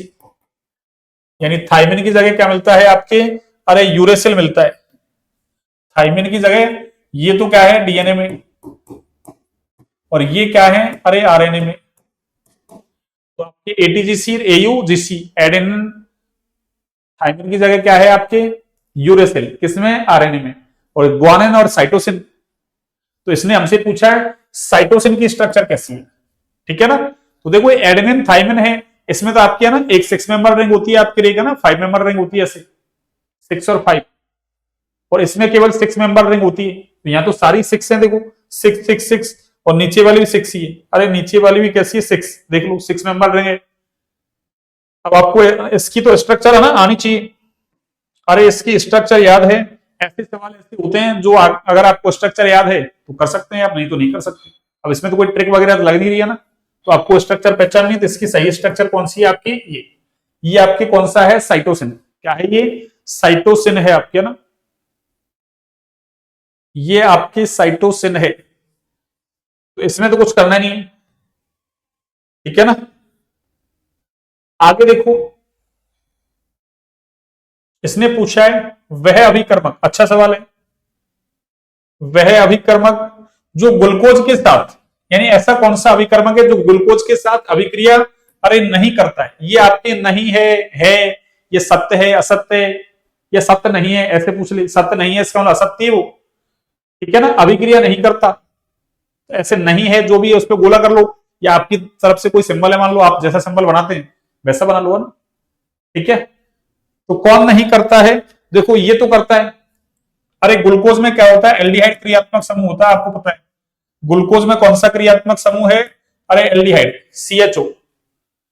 ग्लूकोज फ्रक्टोज दोनों का फॉर्मूला सेम है, बस ग्लूकोज में एल्डिहाइड क्रियात्मक समूह है, फ्रक्टोज में कौन सा है आपके कीटोन क्रियात्मक समूह। तो ग्लूकोज फेनिल हाइड्रोजन के साथ तो अभिक्रिया कर लेगा भैया ना, फेनिल हाइड्रोजन के साथ अभिक्रिया कर लेगा। एसिटिक एनहाइड्राइड के साथ भी अभिक्रिया करता है, एसिटिक एनहाइड्राइड के साथ, अरे ग्लूकोज पेंटा एसिटेट बनाता है। फेनिल हाइड्रोजन के साथ में क्या करता है, ये ओसाजोन बनाता है, क्या बनाता है ओसाजोन। अरे इसके साथ तो ये ओसाजोन बना लेता है, आपको याद हो तो। और इसके साथ क्या बनाता है, ये ग्लूकोज पेंटा एसिटेट बनाता है, ग्लूकोज पेंटा अरे एसिटेट बनाता है, ये लो। और हाइड्रोक्सिल एमिन के साथ में अरे ये ऑक्सिम बना देता है ना, क्या बना देता है ऑक्सिम। हाइड्रोक्सिल एमिन NH2OH को हाइड्रोक्सिल एमिन कहते हैं, इससे ऑक्सिम बनाता है। पर ये सिर्फ अभिकर्मक के साथ कोई अभिक्रिया नहीं करता, ध्यान रखें इंपॉर्टेंट है। ग्लूकोज एनसीईआरटी में भी रखे ये ग्लूकोज सिर्फ अभिकर्मक के साथ अभिक्रिया नहीं करता है। ग्लूकोज की है ना अरे विब्रत श्रृंखला संरचना पढ़ते हैं वहां, ये अधिकांश गुणों की व्याख्या करती पर कुछ गुणों की व्याख्या नहीं करती। तो ऐसे में 3-4 स्टेटमेंट दे रखे हैं आपको, एनसीईआरटी से उठाया उसने। तो सिर्फ अभिकर्मक के साथ में अभिक्रिया नहीं करता। क्यों, ऐसे सवाल हम पढ़ते नहीं है ना, एनसीईआरटी आप पढ़ें अच्छे से, एनसीईआरटी पढ़ें। और देखो वो कह चुके हैं ना, आरपीएससी कह चुकी है कि पेपर का जो लेवल है ना, आपकी जो ये प्रोफेसर वगैरह की है ना बुक्स चलती है, स्टैंडर्ड बुक्स चलती है आपके ना, यूनिवर्सिटी वगैरह में चलती हैं, उनको पढ़ें आप अच्छे से है ना, एनसीईआरटी को देखें अच्छे से। एनसीईआरटी प्रेफर है आपके ना, एनसीईआरटी काम की खूब सारे सवाल आते हैं एनसीईआरटी से। आगे देखिए, अगला क्वेश्चन देखिए, देखो अगला, अब ये सीधे सीधे सवाल है, ऐसे चैप्टरों को क्या बच्चे पढ़ते नहीं है ना, ऐसे चैप्टरों को बच्चे स्किप कर देते हैं। और वो सीधे है ना जो चैप्टर हैं, मतलब जो थ्योरेटिकल चैप्टर हैं सीधे हैं, उनसे सीधे सवाल उठाता है, उनको बच्चे पढ़ते कम है ना, और वो वहीं से सवाल उठा देता है। भाई एग्जामिनर को तो सवाल पूछने हैं, ऐसा थोड़ी टाइट टॉपिक है, उस टॉपिक है उससे बहुत सारे सवाल पूछेगा, सिंपल से उसको पता है। टाइट वाले खूब पढ़ते हैं बच्चे, भाई समझने के टॉपिक उनको खूब अच्छे से पढ़ते हैं, क्यों इंटरेस्ट आता है। जो समझने के नहीं है, रट्टा लगाने के हैं, उनको कम पढ़ते हैं, तो वो वहीं से सवाल उठा लेता है। तो विटामिन के, विटामिन के का नाम क्या है।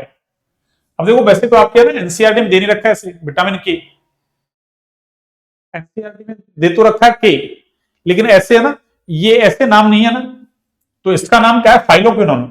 अरे फाइलोक्विनोन को क्यों कहते हैं, देखो एक तो विटामिन के की कमी से कौन सा, अरे आपके भाई रुधिर का थक्का नहीं बनता ना, रुधिर का थक्का ऐसे याद रख लो, कैसे क्लॉट, यानी रुधिर का थक्का अरे नहीं बनता इससे, रुधिर का थक्का नहीं बनता किससे, विटामिन के की कमी से। और विटामिन के जो है ना, अरे ये हरी पत्तेदार सब्जियों से प्राप्त किया गया था पहले ना, पालक वगैरह इनसे, इसलिए फाइलो, फाइलो का मतलब पत्तेदार है ना, पत्तेदार सब्जियों से प्राप्त किया गया था, इसलिए इसका नाम क्या है, फाइलोक्विनोन। ठीक है ना। और ये तो आपको पता ही है, विटामिन B2 का नाम है तो, अरे विटामिन B2 का नाम है तो ना, पहला थाइमिन, फिर दूसरा क्या है विटामिन B2 राइबोफ्लेविन। ये कौन सा है, एस्कॉर्बिक एसिड, ये तो विटामिन सी का नाम है। अरे विटामिन सी का नाम क्या है, एस्कॉर्बिक एसिड। और साइनोकोबालामिन, ये तो आपको पता ही ना, अरे ये विटामिन B12 का नाम है, विटामिन B12 का नाम है। और ये कैसा है, साइनोकोबालामिन जल में विलेय है। तो जल विलेय विटामिनों का संचय हमारे शरीर में नहीं होता है ना, ये मूत्र के द्वारा उत्सर्जित हो जाते हैं। किसको, विटामिन B12 को छोड़कर, एनसीईआरटी में लिख रखा है विटामिन B12 को छोड़कर बाकी सारे जल विलेय विटामिन है वो हमारे शरीर से क्या हो जाते हैं, अरे मूत्र के द्वारा उत्सर्जित हो जाते हैं, निकल जाते हैं, इसलिए जल विलेय विटामिनों का संचय हमारे शरीर में नहीं होता। तो फिर कौन सा ऑप्शन है हमारा, अरे राइट ऑप्शन कौन सा है हमारा, ये। और मान लो है ना, जैसे अब की बार इसने फाइलोक्विनोन दिया है, मान लो ये नहीं दे और इसकी जगह आपको अरे ऐसा नाम दे दे, ध्यान रखना, अब है ना अगली बार ऐसे दे दे, मान लो फाइलोक्विनोन दे नहीं, ऐसा दे दे, ये दोनों ही नाम चलते हैं इसके, फाइलोक्विनोन और एक नेफ्थोक्विनोन है ना, नेफ्थो, नेफ्थो है ना, नेफ्थोक्विनोन, नेफ्थोक्विनोन। तो फाइलोक्विनोन दे दे या नेफ्थोक्विनोन दे दे। फाइलोक्विनोन नाम क्यों दिया है, क्योंकि ये हरी पत्तेदार सब्जियों से प्राप्त किया गया था इसलिए। और वैसे देखो बायोलॉजी से मैच कर रहा है टॉपिक, आपके केमिस्ट्री में भी है। अगला देखिए, वह तापक्रम जिस पर जल का घनत्व सर्वाधिक होता है, अरे ये तो सीधे याद रखना है आपको, 4 डिग्री सेल्सियस पर, कितने पर, 4 डिग्री सेल्सियस ताप पर जल का घनत्व कैसा है, सर्वाधिक होता है ना। ये तो आपको डायरेक्ट फैक्ट है, तो आपको याद रखना है कि जल का घनत्व सर्वाधिक कब होता है, 4 डिग्री सेल्सियस पर। इसीलिए तो क्या है, अरे घनत्व ज्यादा तो D बराबर M/V, तो V बराबर क्या हो जाएगा, M/D, D नीचे आ जाएगा, तो क्या होगा उसका जो है ना वॉल्यूम बढ़ जाएगा ना।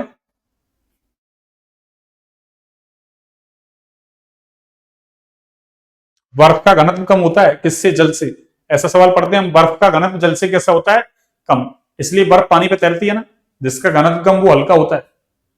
तो जल का घनत्व किस तापक्रम पर सर्वाधिक होता है, 4 डिग्री सेल्सियस पर, डायरेक्ट याद रखना आपको फैक्ट है तो ना। आगे देखो, निम्नलिखित में से कौन से अणु में एक भी बंधक कोण, यानी एक भी बंध कोण 90 डिग्री का नहीं है, यानी एक भी बंध कोण 90 डिग्री का नहीं है, यानी 90, कम से कम एक बंध कोण 90 का औरों में है, और एक संरचना ऐसी है इसमें नहीं है। देखो IF7, अरे IF7 sp3d3, और इसमें तो आपको पता ना, अरे पेंटागोनल बाइपाइरामिडल बनती है, और इसमें तो 90 का एंगल है, अरे इसमें 90 का एंगल है, क्यों, इसमें तो हमको पता है ना, अरे एक्सियल जो होते हैं ना, एक्सियल वाले वो 90 के होते हैं आपके, और इक्वेटोरियल है वो कितने का होता है, अरे यहाँ 72 डिग्री का होता है, तो इसमें तो है। PCL5 में भी देखो आपको पता है एक्सियल कितने का है, अरे 90 का, और इक्वेटोरियल कितने का है एंगल, अरे 120 का। इसमें देखो XCF4, अरे XCF4 ये कैसा है आपका, इसमें भी 90 के एंगल है आपके ना, अरे एक्सियल, एक्सियल तो है ही नहीं है, यहाँ तो इक्वेटोरियल बचेगा आपका, कौन सा बचेगा, इक्वेटोरियल बॉन्ड एंगल, वो कितने का है, 90 का। अरे वर्गाकार समतल, संकरण कौन सा हो जाएगा यहाँ, अरे इस पे संकरण हो जाएगा आपके कौन सा, sp3d2, 8 4 12 12/2 6, और 4 बॉन्ड पेयर 2 लोन पेयर, तो वर्गाकार समतल, वर्गाकार समतल, अरे वर्ग में तो क्या है, सारे एंगल कितने के 90 के हैं, कौन से, इक्वेटोरियल वाले, एक्सियल वाले तो है ही नहीं है, लोन पेयर है मतलब। SiCl4, अरे इसकी संरचना कैसी है, ये आपके कैसा है, चतुष्फलकीय है, कैसा है, अरे चतुष्फलकीय, क्यों, बॉन्ड एंगल कैसा है, यहाँ पहले तो संकरण देख लो, sp3 है, यहाँ कौन सा है, sp3, और बॉन्ड एंगल कितने का है, अरे 109 डिग्री 28 मिनट के, या इसी को हम कह सकते हैं 109.5 डिग्री, अरे 109 डिग्री 28 मिनट कह दो, या 109.5 डिग्री कह दो आप, क्या, बॉन्ड एंगल, किसमें, अरे किसमें, एक सेकंड, SiCl4 में। तो देख लो कोई सा भी एंगल क्या नहीं है, 90 डिग्री का नहीं है, तो वो किसमें नहीं है, SiCl4 में नहीं है आपके, किसमें, Cl4 में नहीं है। मैंने संकरण भी बता दिया आपको, शेप वगैरह बता दी। PCl5 भी तो आपको पता है, TBP ट्राइगोनल बाइपिरामिडल, ये वर्गाकार समतल है। अगला देखिए, स्पीसीज का वह युग्म जिसका आवंध क्रम, कौन सा क्रम? आवंध क्रम। ये एनसीईआरटी की लैंग्वेज है, या आवंध कोटि कह सकते हैं, ठीक है ना। यानी इसका मतलब है बॉन्ड ऑर्डर समान है। अब देखो बॉन्ड ऑर्डर समान का मतलब क्या है? अरे ऐसी स्पीसीज जिनके पास इलेक्ट्रॉनों की संख्या समान होती है ना, यानी सम इलेक्ट्रॉनिक स्पीसीज, उनका बॉन्ड ऑर्डर भी कैसा होता है? समान। क्यों? ट्रिक से निकालते हैं बॉन्ड ऑर्डर। ऐसे 14 इलेक्ट्रॉन होते हैं जिसके पास, उसका बॉन्ड ऑर्डर 3 होता है। अब 14 से आप कम करो या ज्यादा करो, प्रत्येक एक इलेक्ट्रॉन के लिए आपको आधा बॉन्ड ऑर्डर क्या करना है? कम। जैसे 14 से 13 कर दो, आधा कम कर दो 2.5, या 14 से 15 कर दो तब भी आधा कम करना है 2.5। मान लो 16 कर दिए तो आधे आधे 2 बार कम कर दो, 1 कम कर दो, 2 रह जाएगा। तो यहां से हम देख लेते हैं समान इलेक्ट्रॉन किसके पास है। तो इसके पास तो इलेक्ट्रॉन कितने हैं? इसके पास नाइट्रोजन के पास 7, ऑक्सीजन के पास 8, 8 7 15। ऑक्सीजन के पास कितने? 8 दूनी 16, एक माइनस है तो 17। इसका मतलब ये नहीं होगा। इधर देखो ये तो 15 है ये, अरे ये 15, तो ये तो सब में चल रहा है ना 15। यहां देखो 8 7 15, एक प्लस है तो 14, और ये देखो 6 8 14। इसका मतलब ऑप्शन तो हमारा यही हो गया।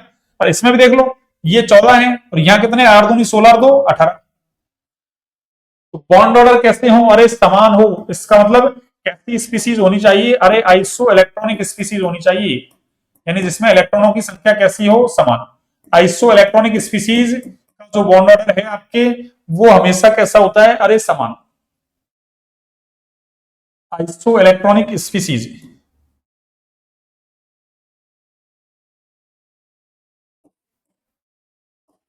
आइसो इलेक्ट्रॉनिक स्पीसीज, तो कौन सा है ऑप्शन हमारा? अरे यही राइट ऑप्शन है हमारा। अगला देखिए, सुनिए, ये कह रहा है सेलुलोज, किसकी बात कर रहा है? सेलुलोज एक रिजु श्रृंखला युक्त, रिजु का मतलब अरे रेखीय श्रृंखला युक्त क्या है? पॉलीसेकेराइड है। अब ये कह रहा है जिसमें केवल, अब देखो ऐसा सवाल आपके ईएमआरएस में भी आ चुका है ऐसा सवाल, और वो थोड़ा और भी घुमा के था। अपने यहाँ तो सीधे सीधे दिया है, वहां घुमा के था ना, इसलिए आप ईएमआरएस वाला पेपर भी जाना देखें, उसमें भी आपके 70 क्वेश्चन है ना, 70 क्वेश्चन है पूरे, मैंने सॉल्व करवा रखे हैं आपको 3 पार्ट में। 3 का एक पार्ट तो थोड़ा छोटा है ना, वो तो 15-20 मिनट का था ना, थोड़ा कोई टेक्निकल इश्यू आ गया था इसलिए 2 ही पार्ट मान लो लगभग, वैसे 3 है ना, छोटा सा वो भी देखना है। सेलुलोज देखो डी ग्लूकोज इकाई जो अल्फा ग्लाइकोसाइडी बंध से जुड़ी रहती है। अरे इसके अंदर बीटा ग्लाइकोसाइडी बंध मिलता भी है ना, अरे कौन सा? बीटा। तो यहां तो देखो अल्फा है, अल्फा है, अल्फा वाले को काट दो, ये बीटा है, बीटा है, ठीक है। तो ये कह रहा है देखो डी ग्लूकोज, अरे ये कह रहा है डी ग्लूकोज, बिल्कुल डी ग्लूकोज का ही होता है ना। अरे सेल्यूलोज के अंदर क्या होता है? डी ग्लूकोज, और डी में भी कौन सा? बीटा डी ग्लूकोज होता है। अरे डी में भी कौन सा होता है? अरे बीटा डी ग्लूकोज होता है ना। तो बीटा डी ग्लूकोज की इकाइयां किसके द्वारा? अरे बीटा ग्लाइकोसाइडी बंध के द्वारा जुड़ी रहती हैं। तो कौन सा हो जाएगा? D glucose. अरे इसमें तो डी गैलेक्टोज दिया है, इसमें डी गैलेक्टोज, तो डी गैलेक्टोज नहीं होगा ना, क्या होगा? D glucose. तो राइट ऑप्शन कौन सा हो जाएगा हमारा? ये। और वैसे भी देखो, अरे आपको ऐसे पता नहीं है ना, तो डी ग्लूकोज का होता है, तो ग्लूकोज ग्लूकोज पता है आपको, तो ग्लूकोज ग्लूकोज तो ये रहे, और गैलेक्टोज तो वैसे ही कट गया दोनों। अरे गैलेक्टोज गैलेक्टोज गैलेक्टोज तो वैसे कट गया। अब उसमें अल्फा है, इसमें बीटा है, तो हमको पता है सेलुलोज कैसा है? अरे बीटा डी ग्लूकोज का क्या है? रेखीय बहुलक है ना, इसमें बीटा ग्लाइकोसाइडी बंध मिलेगा, अल्फा नहीं। हाँ स्टार्च होता तो स्टार्च में अल्फा ग्लाइकोसाइडी बंध मिल जाता। कौन सा? अल्फा ग्लाइकोसाइडी बंध, क्यों? वहां वो अल्फा डी ग्लूकोज का बहुलक है आपके। ये आपके क्वेश्चन नंबर 21 कंप्लीट हो गया। आगे देखिए,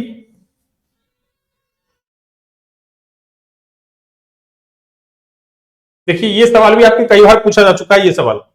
अरे ये सवाल भी इंपॉर्टेंट है, आपके कई बार पूछ लिया ये सवाल, अब तक आरपीएससी ने कई बार पूछा है ना, कई बार पूछ लिया इस सवाल को, कई बार है ना, 2022 में भी था ये। हैमिल्टोनियन ऑपरेटर, अरे इसको हैमिल्टोनियन बोलो या हैमिल्टनी, ऐसे लिख रखा है इसने। इंग्लिश इसकी हैमिल्टोनियन ही है ना, इंग्लिश क्या है इसकी? हैमिल्टोनियन।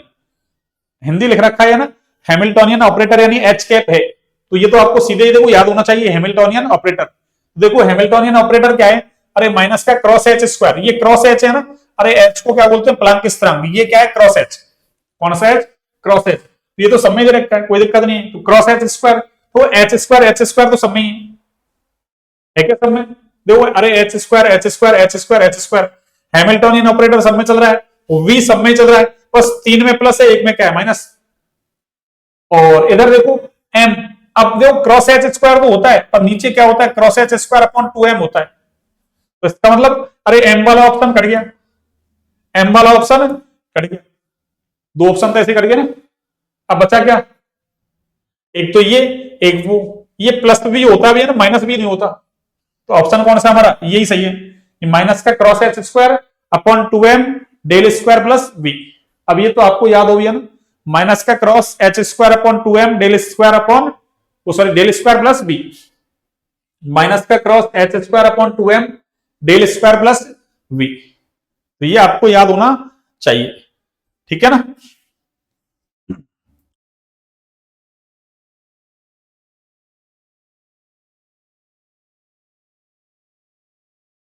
अगला देखिए,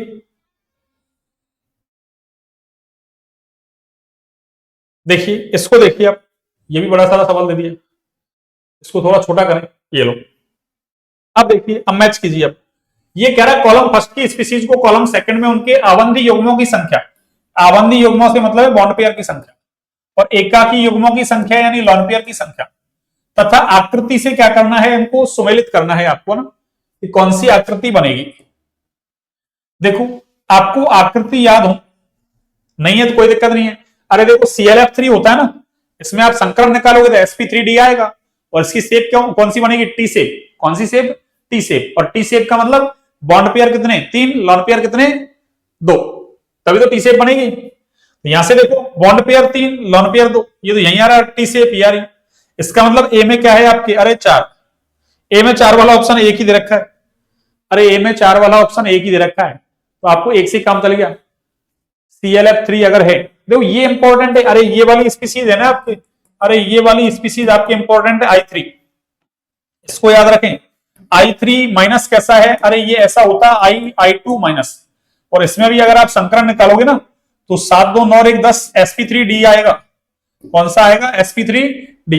पर यहाँ बॉन्ड पेयर कितने हैं, अरे यहाँ बॉन्ड पेयर 2 हैं आपके, और लॉन पेयर कितने हैं भाई, अरे लॉन पेयर 3।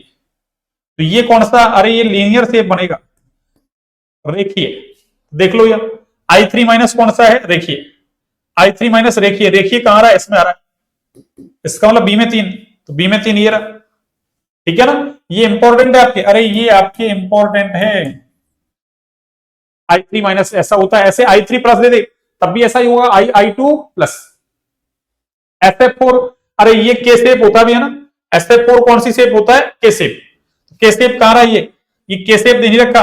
अरे इस डेकुली जो है ना, डेकुली, इस डेकुली का ही नाम क्या है देखो, अरे इधर देखो आप इंग्लिश में देखो, इस डेकुली का नाम है ना, अरे एनसीईआरटी में तो डेकुली लिख रखा है, डेकुली। इस डेकुली को ही हम क्या बोलते हैं, अरे इसी को के शेप बोलते हैं। कौन सी शेप, के शेप, ठीक है ना। डेकुली का नाम क्या है, के शेप, या इसी को ही क्या बोलते हैं, पाई शेप। अरे इसी को ही हम बोलते हैं पाई शेप, या इसी का ही एक नाम और है सी सॉ, इंग्लिश में कहो तो सी और सॉ, सी सॉ। तो डेकुली एनसीईआरटी में लिख रखा है, इसलिए इसने डेकुली लिख दिया। तो डेकुली, के शेप, पाई शेप, या फिर सीसो, कोई सा भी कह दो आप। तो ये कौन सा हो गया आपके, SF4। अरे SF4 सेकंड आ गया ना, तो बचा कौन है, BRF5। तो ये कौन सा हो जाएगा आपकी, अरे BRF5 कौन सा हो जाएगा, फर्स्ट, यानी वर्ग पिरामिडी, यानी डी में फर्स्ट, डी में फर्स्ट ये रहा, डी में फर्स्ट ये रहा, ये लो। तो राइट ऑप्शन हमारा ये हो गया, BRF5। देख लो ब्रोमीन के पास 7 इलेक्ट्रॉन है, F5 7 5 12/2 6 sp3d2 स्क्वायर पायरामिडल, वर्ग पिरामिडी या वर्ग पिरामिडी कुछ भी कह दो, स्क्वायर पायरामिडल, ठीक है ना। इस तरीके से आपको आना चाहिए। देखो ये क्वेश्चन बार बार आ रहा है आपके, ऐसे क्वेश्चन बार बार आ रहे हैं, सेकंड ग्रेड में भी बार बार आ रहा है। वेस्पर थ्योरी से सवाल आता ही जरूर, संकरण वेस्पर थ्योरी। वैसे तो अरे ये भी याद नहीं होगा आपको, ये भी याद नहीं हो, इससे भी काम चल जाएगा, केवल आकृति से ही काम चल जाएगा। अगर आपको आकृति आती है ClF3 में कैसे टी आकृति, तो अपने आप आ गया ना, लॉन पेयर बॉन्ड पेयर। और वैसे तो हमको याद रहते ही, अरे इतने लॉन पेयर इतने बॉन्ड पेयर टोटल इतना, तो शेप ही है, ऐसे तो बनाते हैं हम, अरे ऐसे ही तो बनाते हैं हम, इतने बॉन्ड पेयर इतने लॉन पेयर टोटल ये, तो शेप ये। आगे देखिए, ये सवाल देखो सेकंड ग्रेड में पूछा है, ऐसे कैसे, अरे ये वाला सवाल सेकंड ग्रेड में पूछा जा चुका है, ऐसे केसेस है, और ये 2 बार पूछा शायद ये सवाल, सेकंड ग्रेड में 2 बार पूछा है।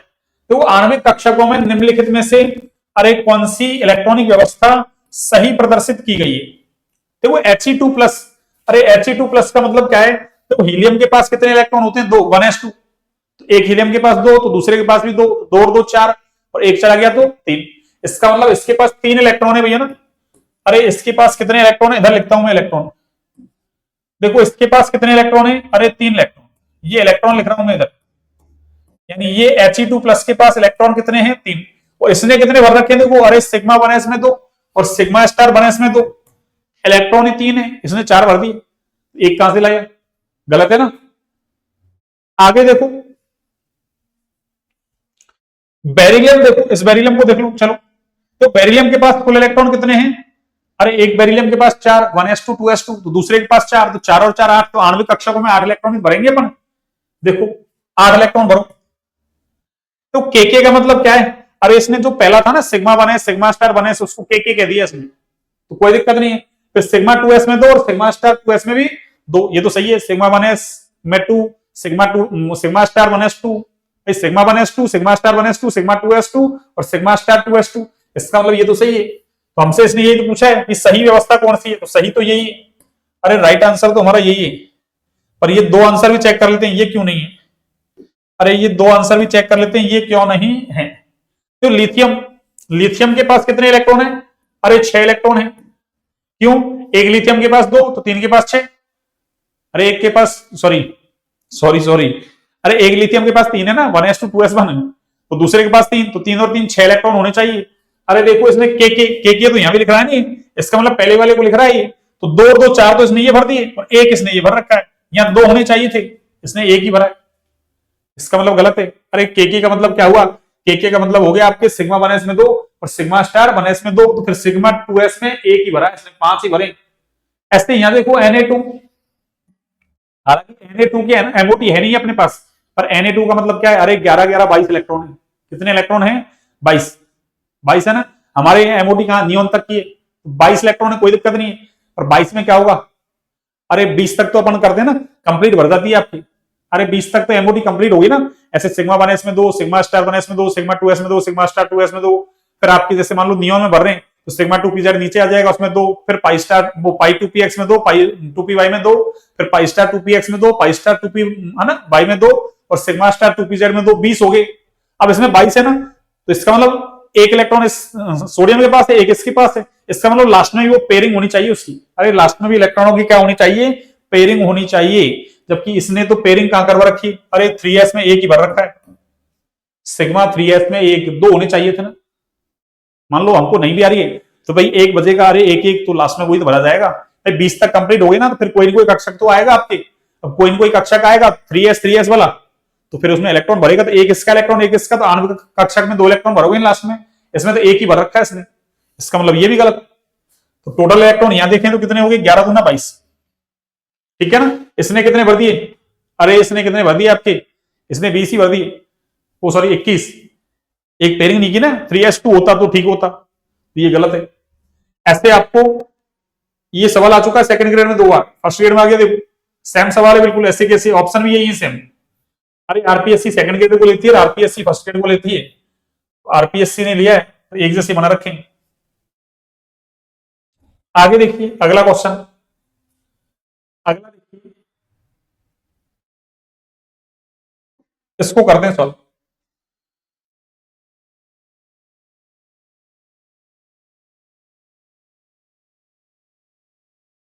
हाँ जी, चलिए स्कोर करते हैं ना।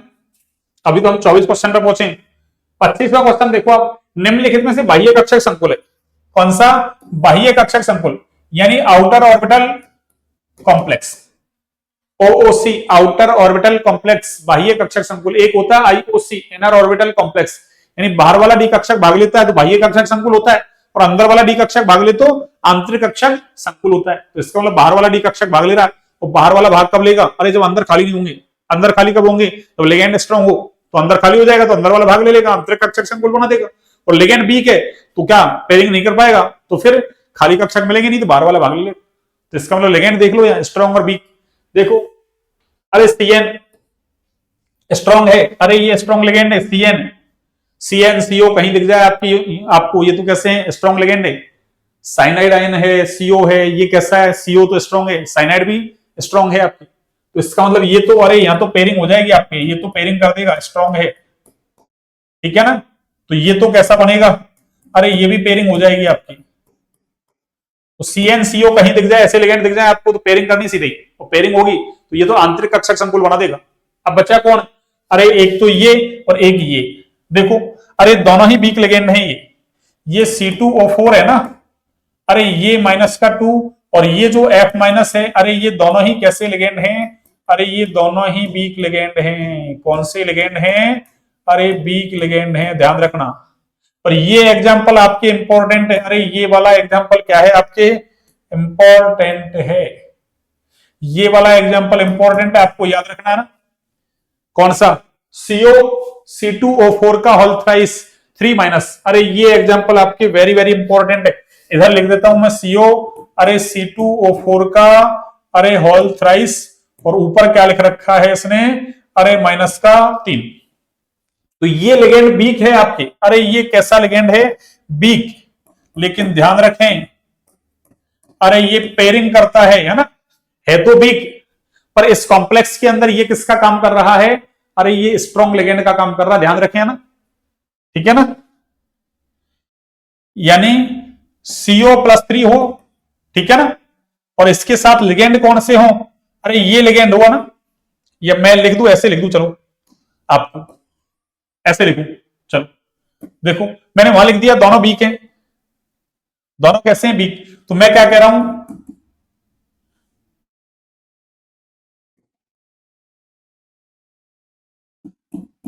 यह लिगेंड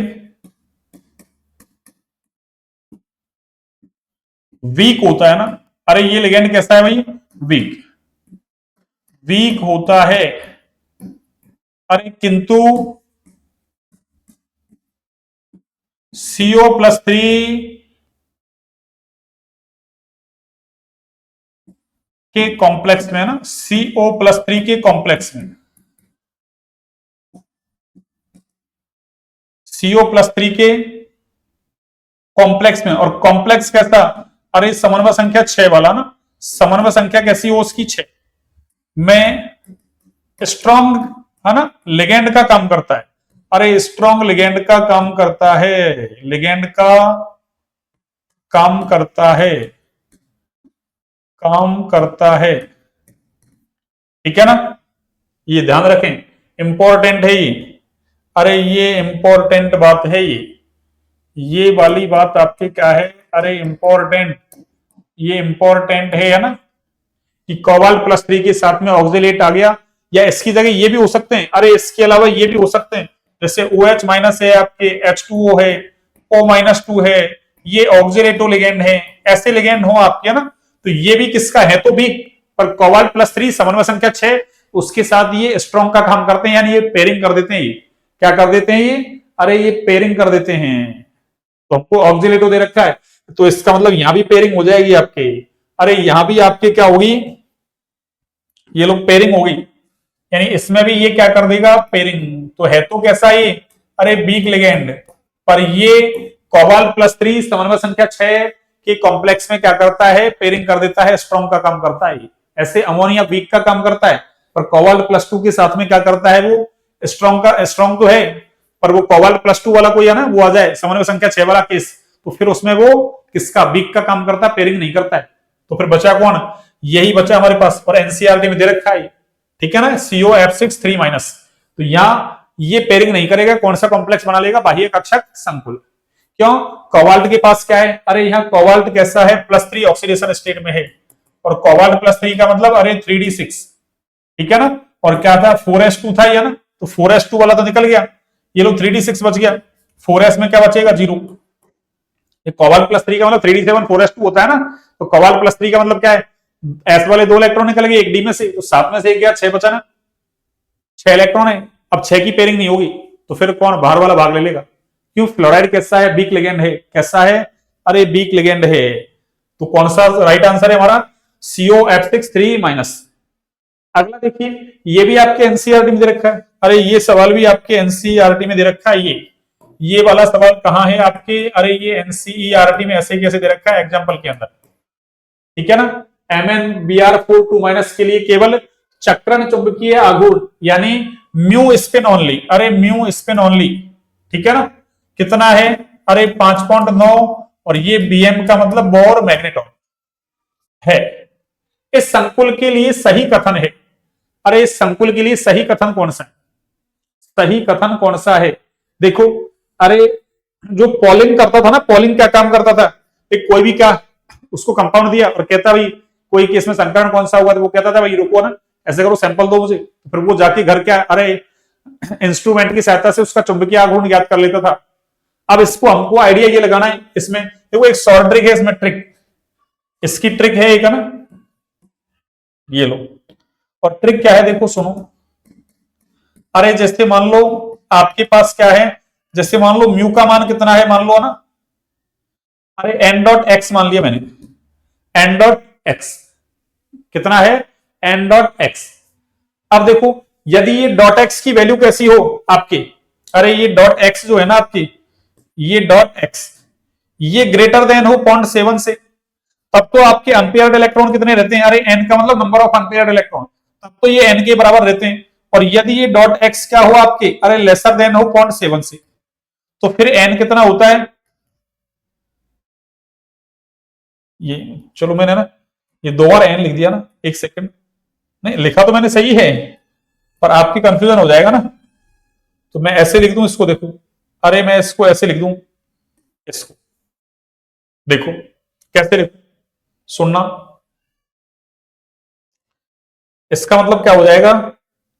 अरे इसका मतलब ये हो जाएगा कि नंबर ऑफ अनपेयर्ड इलेक्ट्रॉन, कौन से? अरे unpaired electron, number of unpaired electron. अरे ये कितने हो जाएंगे आपके? n के बराबर। n का मतलब आगे वाली संख्या नहीं, अरे इसके बराबर। और यदि ऐसा केस है तो फिर नंबर ऑफ अनपेयर्ड इलेक्ट्रॉन कितने होंगे आपके? अरे नंबर ऑफ अनपेयर्ड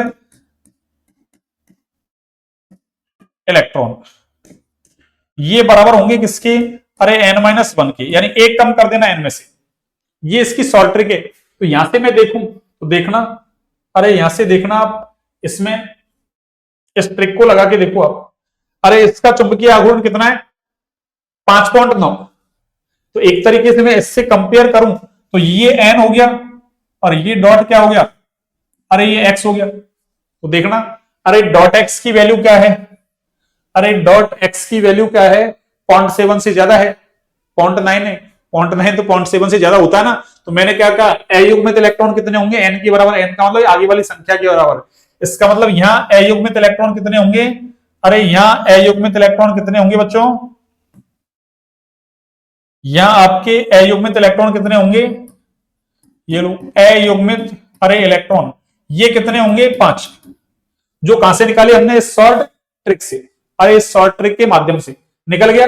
अब इस संकुल के लिए सही कथन पूछ रहा है, तो देखो 5 अयुग्मित इलेक्ट्रॉन है इसके अंदर, और मैग्नीज देखो यहाँ अरे +2 ऑक्सीडेशन स्टेट में है। और +2 का मतलब क्या है? अरे इसका इलेक्ट्रॉनिक विन्यास क्या है? 3d5 और 4s0। 3d5 4s2 होता है ना, Mn+2 का मतलब s वाले इलेक्ट्रॉन निकल गए। s में कितने इलेक्ट्रॉन है? 5। और ये क्या कह रहा है? इस कॉम्प्लेक्स के अंदर अयुग्मित इलेक्ट्रॉन कितने? 5। जब 5 अयुग्मित हैं डी के अंदर, तो आगे कौन भाग लेगा? s पे। कितनी समन्वय संख्या? 4 है ना, तो हमको 4 क्या चाहिए? खाली कक्षक, तो एक s रह गया और 3p। तो संकरण कौन सा हुआ? sp3। तो ज्यामिति कौन सी होगी? चतुष्फलकीय होगी। अरे ज्यामिति कौन सी होगी? चतुष्फलकीय। तो ये कह रहा है इस संकुल के लिए सही कथन है। तो सही कथन कौन सा है? इसकी ज्यामिति चतुष्फलकीय, ये सही। अरे ये मतलब आपका ना ये स्टेटमेंट सही है। अगला देखो, इसका विन्यास T2G5 Eg0 है। अरे ब्रोमीन तो कैसा है? ब्रोमीन कैसा लिगेंड है आपका? वीक लिगेंड है। और वीक क्या? वैसे तो देखो, अरे समन्वय संख्या 4 है ना, और समन्वय संख्या 4 में क्या होगा आपके? अरे पेयरिंग होती नहीं है आपकी। संकुल जो बनता है ना आपकी CFT के अकॉर्डिंग, तो वहां क्या होता है आपके? पेयरिंग होती नहीं है ना। चतुष्फलकीय संकुलों में पेयरिंग होती नहीं है, और पेयरिंग होगी नहीं तो 5 इलेक्ट्रॉन है, तो 5 तो कैसे भरे जाएंगे? अरे ई नीचे आता है और T2 ऊपर, चतुष्फलकीय में ई नीचे T2 ऊपर। इसने क्या लिखा, जी जी लिख दिया, कोई दिक्कत नहीं। मतलब ई नीचे यानी ईजी नीचे हो गया, टी टू जी ऊपर। वैसे तो ई और टी टू लिखते हैं, तो ई नीचे टी टू ऊपर, तो इसका मतलब एक दो, दो तो ई में, टी टू में कितने होने चाहिए, तीन चार पांच, तीन टी टू में होने चाहिए, ई में कितने होने चाहिए, दो। इसने टी टू में दो दे दिए, ई में कितने दे दिए, तीन। गलत है, ये ऑप्शन क्या है आपका, अरे गलत। समझ में आया? अरे पांच इलेक्ट्रॉन भरने हैं ना, पांच, ये पांच ही देंगे, पांच पांच इलेक्ट्रॉन भरने। अब पांच तो कैसे भरेंगे, अरे MnBr4 की चतुष्फलक की ज्यामिति आ गई, तो चतुष्फलक के संकुलों में पेयरिंग नहीं होती। क्यों? अरे क्योंकि इनकी युग्मन ऊर्जा का मान ज्यादा होता है, इस वजह से पेयरिंग नहीं होती, क्रिस्टल क्षेत्र पर पाटा ना ऊर्जा से। तो ई नीचे आता है और टी टू पर क्यों, अष्टफलकीय में टी टू जी नीचे ईजी ऊपर, इसमें उल्टा होता है, ई नीचे टी टू पर इसने ईजी और टी टू जी लिखा, कोई दिक्कत नहीं है। तो ईजी में एक दो तो पेयरिंग नहीं हो रही, तो तीन चार सॉरी।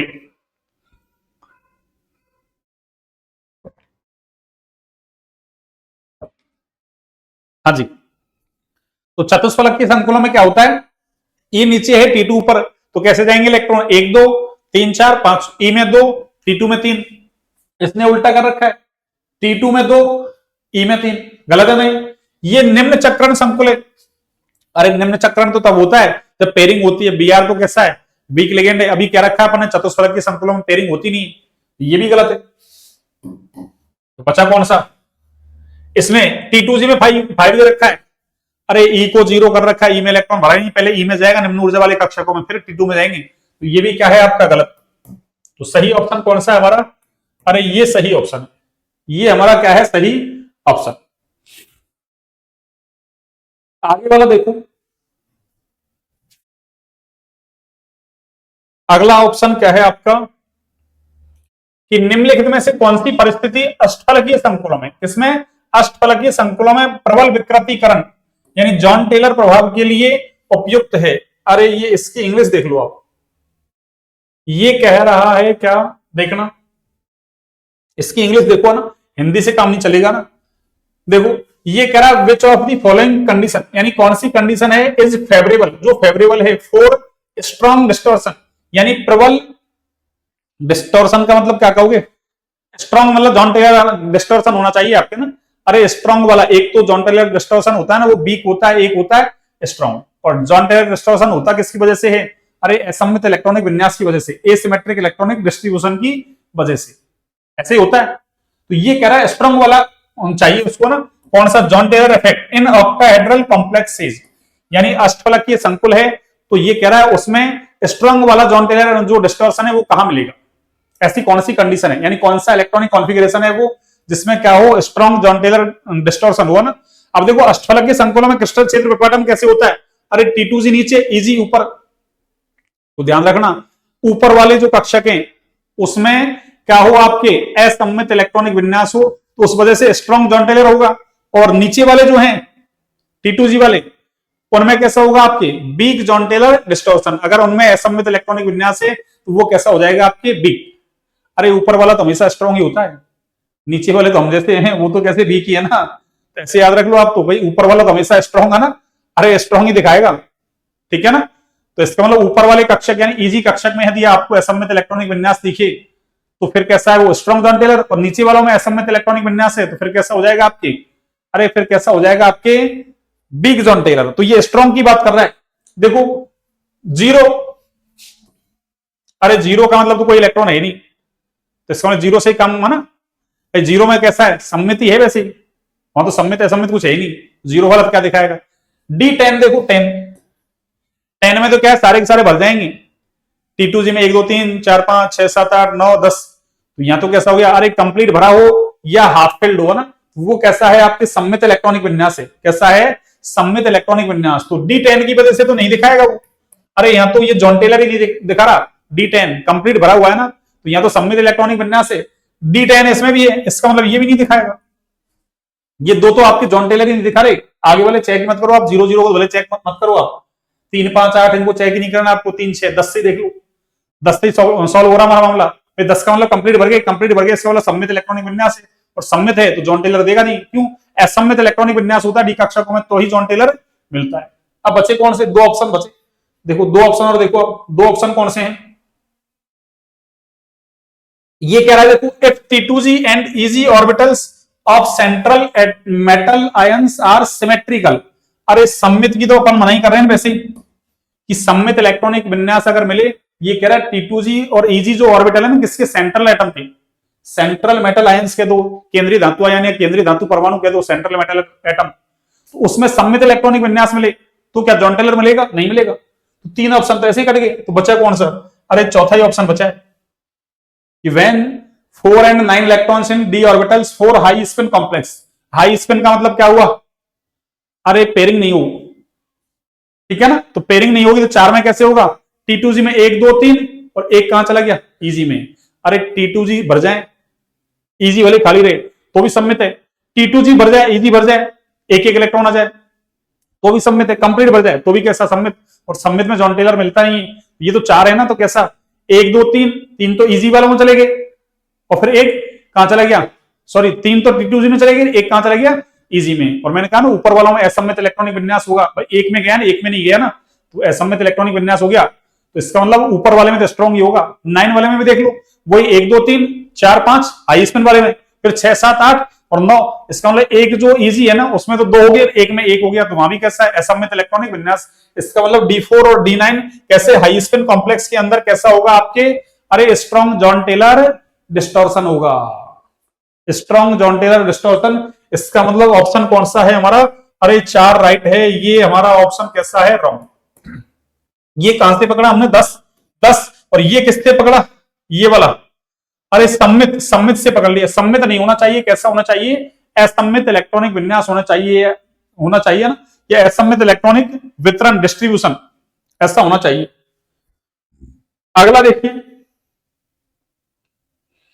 COF6 3- संकुल आयन की प्रकृति जिसके कारण अनुचुंबकीय है। अरे अभी पीछे तो देखा ये ऑप्शन, ये वाला, अभी COF6 3- यही तो था, देखो, अरे यही तो था हमारा, कहां है वो? ये देखो, अरे ये जो अभी दिया था ना अपन ने आंसर, कहां गया वो? ये आ गया COF6 3-। डी में कितने इलेक्ट्रॉन है? 6। फ्लोराइड कैसा है? वीक लिगेंड, पेयरिंग करेगा नहीं तो 6 कैसे भरे जाएंगे? 1 2 3 4 5, फिर एक में पेयरिंग हो जाएगी तो 4 कैसे बच गए? अयुग्मित इलेक्ट्रॉन। और हमको पता है अयुग्मित इलेक्ट्रॉन होता है तो वो अनुचुंबकीय होता है, तो यहाँ तो 4 4 अयुग्मित इलेक्ट्रॉन है, ये तो कैसा है आपका? प्रबल अनुचुंबकीय है। तो COF6 3- कैसा है? इसने पूछा है, देखो आंसर आ गया आपका, देखो ये कहां है? ये कि COF6 3- संकुल आयन की प्रकृति जिसके कारण अनुचुंबकीय है वो। अरे एक अयुग्मित इलेक्ट्रॉन नहीं, 6 अयुग्मित इलेक्ट्रॉन नहीं, 4 अयुग्मित इलेक्ट्रॉन के कारण, बिल्कुल यही सही है। 2 अयुग्मित इलेक्ट्रॉन नहीं, तो यहां कितने? 4 अयुग्मित इलेक्ट्रॉन होते हैं, इस वजह से ये कैसा है? अरे अनुचुंबकीय है, इस कारण कैसा है बच्चों? ये अनुचुंबकीय। तो हमने टोटल कितने क्वेश्चन कर लिए? 28। कितने? 28। तो आज के सेशन में अपन इतने ही करते हैं, फिर कल करते हैं ना इसके अलावा। अभी तो अपने है ना एक तरीके से अपन ने 1/5 यानी 20% किया भी, तो सॉल्व अपन ने 28 पंजे 140 होता है ना, तो 5 यानी 1/5 का मतलब 20% अपन ने पेपर सॉल्व किया अभी तो। अभी तो अपना 80% बचा हुआ है, तो कल और थोड़े ज्यादा लेते हैं ना क्वेश्चंस, ठीक है ना, क्योंकि अभी एक क्लास और लेनी है ना अगली, इसलिए आज इतना ही रखते हैं बच्चों ने, आज की क्लास को यहीं तक रखते हैं। क्लास अच्छी लगे तो क्लास को लाइक सब्सक्राइब शेयर करें, ज्यादा से ज्यादा शेयर करें क्लास को ना, ताकि और भी बच्चों को फायदा होगा ना, आपको तो फायदा हुई और भी बच्चों को फायदा होगा ना, ठीक है। चलिए